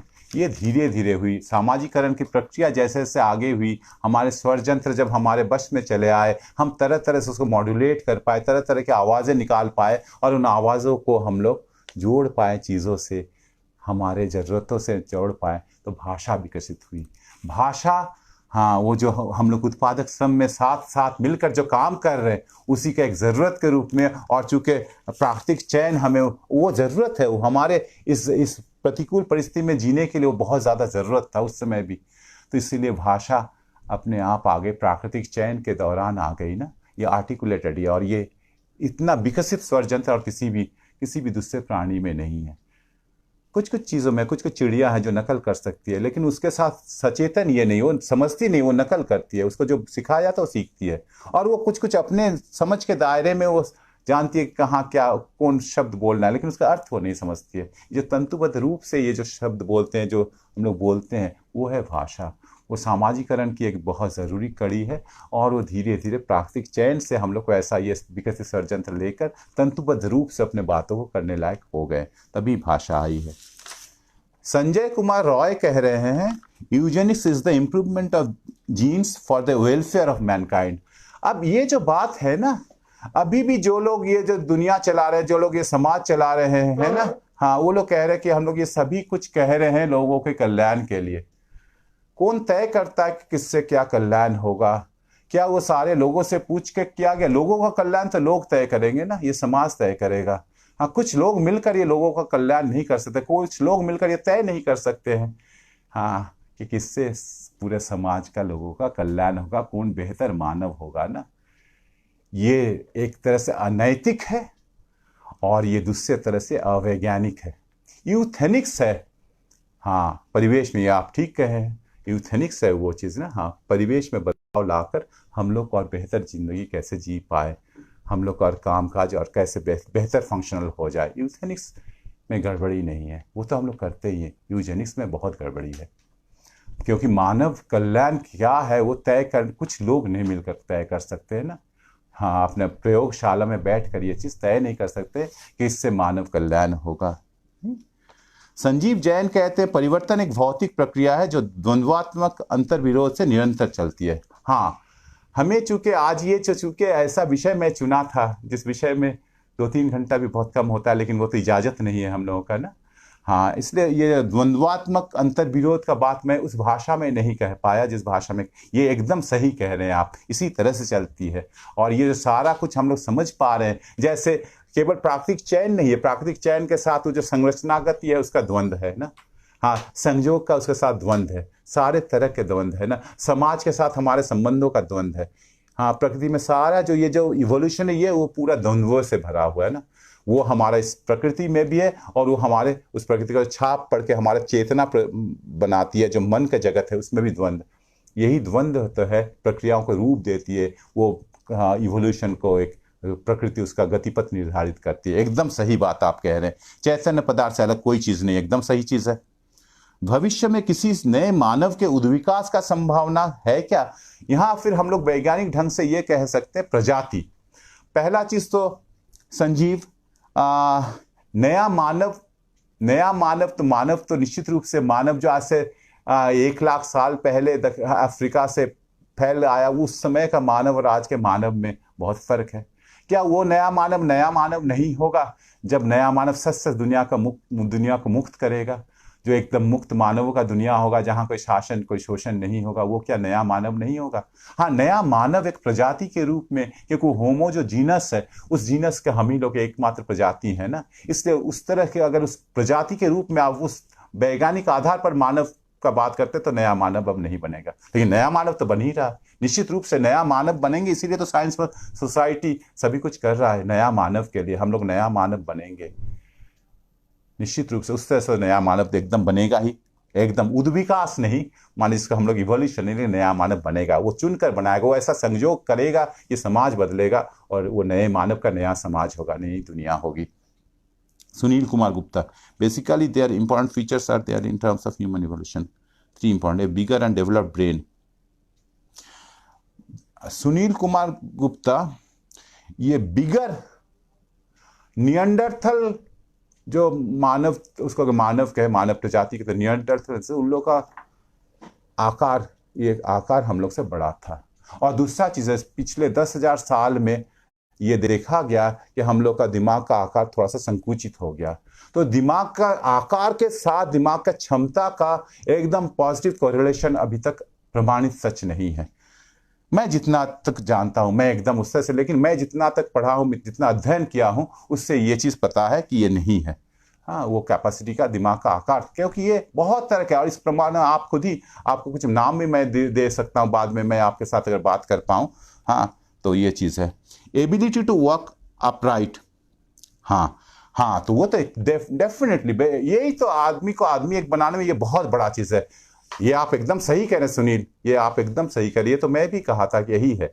हाँ, खैर एक बात ये नहीं कि हम लोग सभी चीजों में सहमत हों, लेकिन मैं भी तो कोई असीमित ज्ञान का भंडार नहीं हूं, मुझे भी पढ़ना पड़ेगा, आपको भी। लेकिन पहला जो आपका प्रश्न है, वो चीज प्रमाणित सत्य नहीं है, वो बहुत सारे चीजें हुए हैं, और ये पहला चीज है, बिगर माने, केवल बिगर माने एब्सोल्युटली बिगर नहीं, सापेक्ष रूप से बिगर, और इस सापेक्ष रूप से बिगर का बात में भी बातें सही नहीं। जैसे मैंने कहा, नियंडरथल मानवों का यह आकार हम लोग से बड़ा था। हाँ, और Suman Ojha, is evolution a random process? हाँ, इसीलिए मैं कहा था, बहुत सारे रूपक का ये होता है। हाँ, हम कह रहे थे, तब से मैं कहना चाह रहा था कि इवोल्यूशन को क्रम विकास, उसको सीढ़ी की तरह नहीं देखा जाए। अभी हम लोग कह रहे थे ना, हम लोग कुछ दिन पहले तक हम लोग अकेले नहीं थे ना, वो जो होमो, वो जो प्रजाति है बहुत सा शाखों में, तो उसको एक आप एक तरह से बुश के तरह, एक झुरमुट के तरह देख सकते हैं, जिससे बहुत सारे शाखें निकल रही ना। हाँ, इवोल्यूशन रैंडम है, हाँ, लेकिन उसमें प्राकृतिक चयन, उसको, हाँ, प्राकृतिक चयन है, डिटर्मिनिस्टिक नहीं है। ये डिटर्मिनिस्टिक नहीं, डिटर्मिनिज्म ही तो एक गलत चीज है, अवैज्ञानिक चीज है, उसको लोग तरह तरह से यूज किए नहीं। हाँ, ये इसमें संयोग का बहुत बड़ा हाथ है, संयोग का बहुत बड़ा हाथ है ना। और ये हर एक स्तर में, जैसे और एक लास्ट चीज कह रहे हैं ना, हाँ, ये सेल्फिश जीन का एक बात हुआ था, ये हम लोग जीन का स्तर में, हम लोग क्या है, जीन तो सर्वाइवल ऑफ फिटेस्ट है, फिट रहने के लिए सभी काम करेगा, उसी के लिए मनुष्य बेसिक रूप से स्वार्थी होगा। ये जब चीज कहते हैं हम लोग, एक बहुत जरूरी बात मैं कहना मेरा नहीं हो पाया, जिसको कहते हैं रिडक्शनिस्ट एपिस्टेमोलॉजी ना।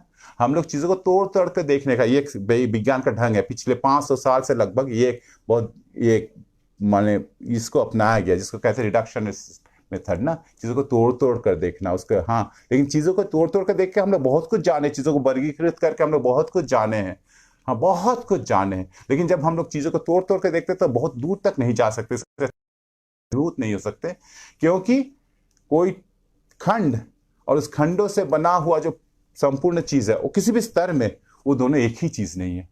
जब वो संपूर्ण ये बनती है तो उसमें तरह तरह के नए लक्षण उभर कर आते हैं, इमर्ज होते हैं। इमरजेंस एक चीज होती है ना, वो दोनों एक ही चीज नहीं है।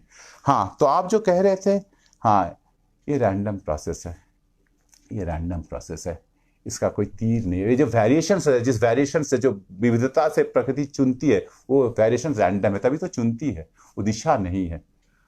हाँ, प्रभु विल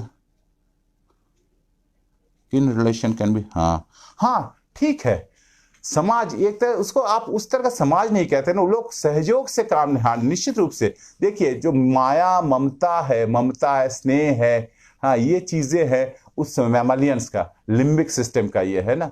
हाँ, ममता और ये आपस में ये एक दूसरे के लिए जो भावनाएं हैं, ये मनुष्य का चारित्र्य का भी लक्षण नहीं है, मनुष्य का भी लक्षण है, वो मैमलियंस का भी लक्षण है।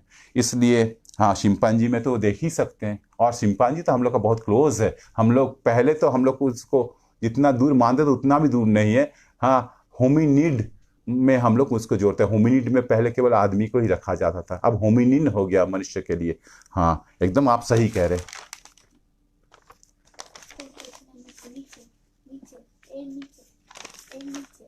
उधर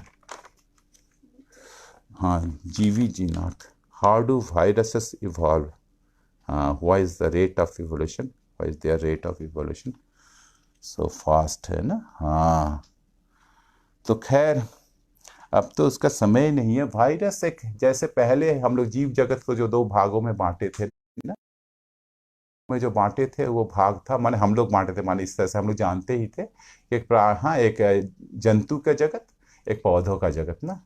वायरस इस दोनों में कहीं नहीं आता है ना, वो एक अलग ये है, प्रोटिस्टा में शायद आता है, इसमें मैं, है ना। हाँ, तो वायरस जो है वो दोनों का बीच का है, उसमें अपने से बनने का, उस जब तक कोई जीव में जाकर नहीं आधार मिलेगा तब तक वो नहीं बनेगा। और फिर उस जीव का उस चीज को ये चुनता है ना।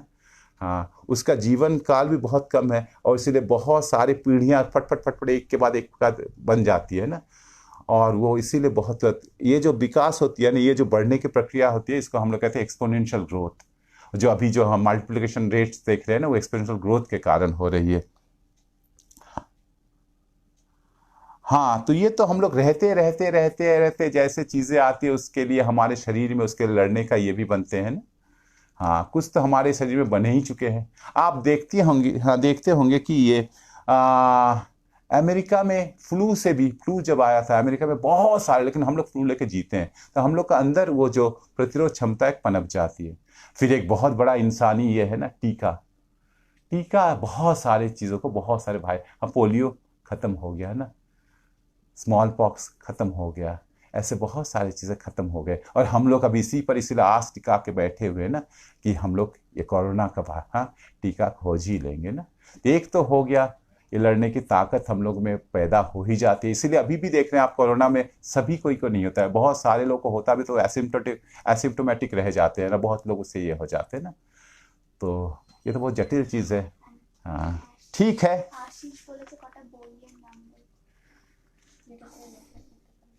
आशीष, आशीष जैसे मैं कहा हूं, तो इसमें तो निश्चित रूप से ऑरिजिन ऑफ स्पीसीज पढ़ना चाहिए। हाँ, निश्चित रूप से पढ़ना चाहिए। इसमें हेल्डेन की रचनाएं पढ़नी चाहिए, मैं किताबों का नाम खोज के आपको दूंगा। आपको स्टीफन जे गूल्ड की रचनाएं बहुत पढ़नी चाहिए, स्टीफन जे गूल्ड की, लेवेंटिन की, रिचर्ड लेविन्स की किताबें पढ़नी चाहिए ना। हाँ, लेकिन ये भी बात है, हम क्यों इन्हीं नामों को क्यों ले, आप उन्हीं नामों को भी, उन नामों को उसमें, हाँ आप उसमें डॉकिंस का नाम भी ले सकते हैं, आप उसमें फ्रीमैन डायसन का भी नाम ले सकते हैं, क्योंकि हम लोग को सभी तरफ के चीजों को देखना चाहिए, एक तरफा तो चीजों को नहीं देखना चाहिए ना। ये स्टीफन जे गूल्ड किन धारणा को काटे हैं, किन चीजों को गलत प्रतिपन्न, वो गलत धारणा कहाँ से आई, कौन लोग लाते हैं, कैसे लाते हैं, तो हम लोग तो सभी के बारे में जानना बहुत जरूरी है ना। तो शुरुआती ये में तो हम लोग को निश्चित रूप से ऑरिजिन ऑफ स्पीसीज पढ़ना चाहिए, वो एकदम पूरा एक आयाम बदल गया, एक अलग तरह से सोच पैदा कर दिया है ना, जो बहुत आगे बढ़ा दिया ना। हाँ, स्टीफन जे गूल्ड की रचनाएं जरूर पढ़िए, और मैं भी जैसे से जानूंगा आपको मैं खबर कर दूंगा। आपका शायद यहाँ, हाँ, आपका होगा ना, व्हाट्सएप का ये होगा, तो मैं भेज देने का कोशिश करूंगा। ठीक है। हाँ, आप सभी का मैं बहुत बहुत आभारी हूँ, बहुत बहुत आभारी हूँ, है ना। हाँ, बहुत दिन बाद, मैं बहुत डरा हुआ था, कई दिनों से मेरी नींद उड़ गए थे। हाँ, लेकिन हाँ बहुत अच्छा लगा। मैं नहीं जानता हूँ, मैं एक तरह से ये सोच रहा था आप लोग अभी कितने लोग सामने हैं नहीं हैं, मैं नहीं जानता हूँ। मैं समझ रहा हूँ कि मैं बहुत लोगों के बीच में हूँ, और मैं बहुत आराम महसूस कर रहा था। सुनील बहुत सारे बातें कहे, संजय कुमार राय बहुत सारे लोग बहुत सारे बातें कहे। हम, ये जो इतने सारे लोग एक साथ मिलकर इतनी देर देर से बातें कर रहे हैं ना, ये एक बहुत सुकून देता है ना। हम लोग सोशल डिस्टेंसिंग को उस तरह से मानते नहीं है ना। आप लोगों सभी को बहुत बहुत बहुत शुक्रिया ना, बहुत अच्छा लगा। फिर हम लोग मिलेंगे आगे के कड़ी में। आज जो आप लोग को जवाब नहीं मिला या मेरे जिन जवाब से आप लोग संतुष्ट नहीं हुए, आगे फिर इसी कड़ी को आगे बढ़ाया जाएगा। हाँ, डॉक्टर सनी सिंह फिर इवोल्यूशन पर और नए व्याख्यान प्रस्तुत करेंगे और विस्तृत रूप से व्याख्यान प्रस्तुत करेंगे। आप लोग को बहुत सारे प्रश्नों का जवाब मिल जाएगा। ठीक।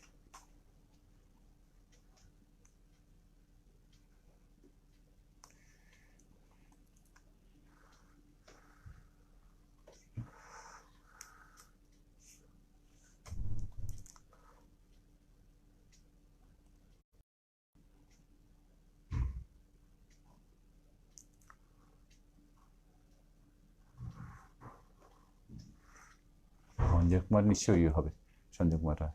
হ্যাঁ,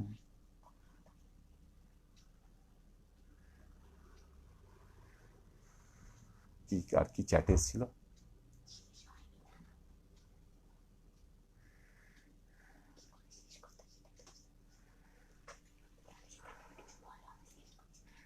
हाँ, रविंद्रनाथ, अभी जो लोग हैं, रविंद्रनाथ मरने के पहले जो अंतिम कविता लिखे थे वो था, তোমার সৃষ্টির পথ রেখেছ আকীর্ণ করি, विचित्र छलना जाए जाले हे छलनामयी। हाँ, ये जो प्रकृति के बारे में कह रहे हैं, प्रकृति अपने सृष्टि के राह को, उसमें वो तरह तरह के छल के जाल बिछा के रखी है, वो छलनामयी है ना। लेकिन इंसान तो उन्हीं छलों का जाल को तोड़कर आगे बढ़ सकता है, वो देख सकता है ना, है ना। तो असल बात है क्या, हम लोग जिस तरह से देखते हैं, या हम लोग कहें कि हम लोग में से बहुत सारे वैज्ञानिक हैं, लेकिन वैज्ञानिक कोई अलग प्रजाति नहीं होता है, वैज्ञानिक कोई अलग तरह का मनुष्य नहीं होता, सभी में वो चीज़ें हैं ना। ये जो समाज में व्याप्त अन्यायों का बात है, शैली का नाम मैं लिया, मैं शेक्सपियर का भी 2 लाइन पढ़ सकता था, नहीं समय मिला ना। ये लोग कोई जन कवि नहीं थे, लेकिन ये लोग इस समाज में, समाज के बदलाव, इसके अन्यायों को ये लोग भी उसी तरह से समझे ना। हाँ, कभी भी यहाँ हैं, उन लोग को फिर से ये याद दिलाते हैं कि साइंस के जड़ों को मजबूत करना होगा, साइंस को लोगों का प्राधिकार बना देना होगा,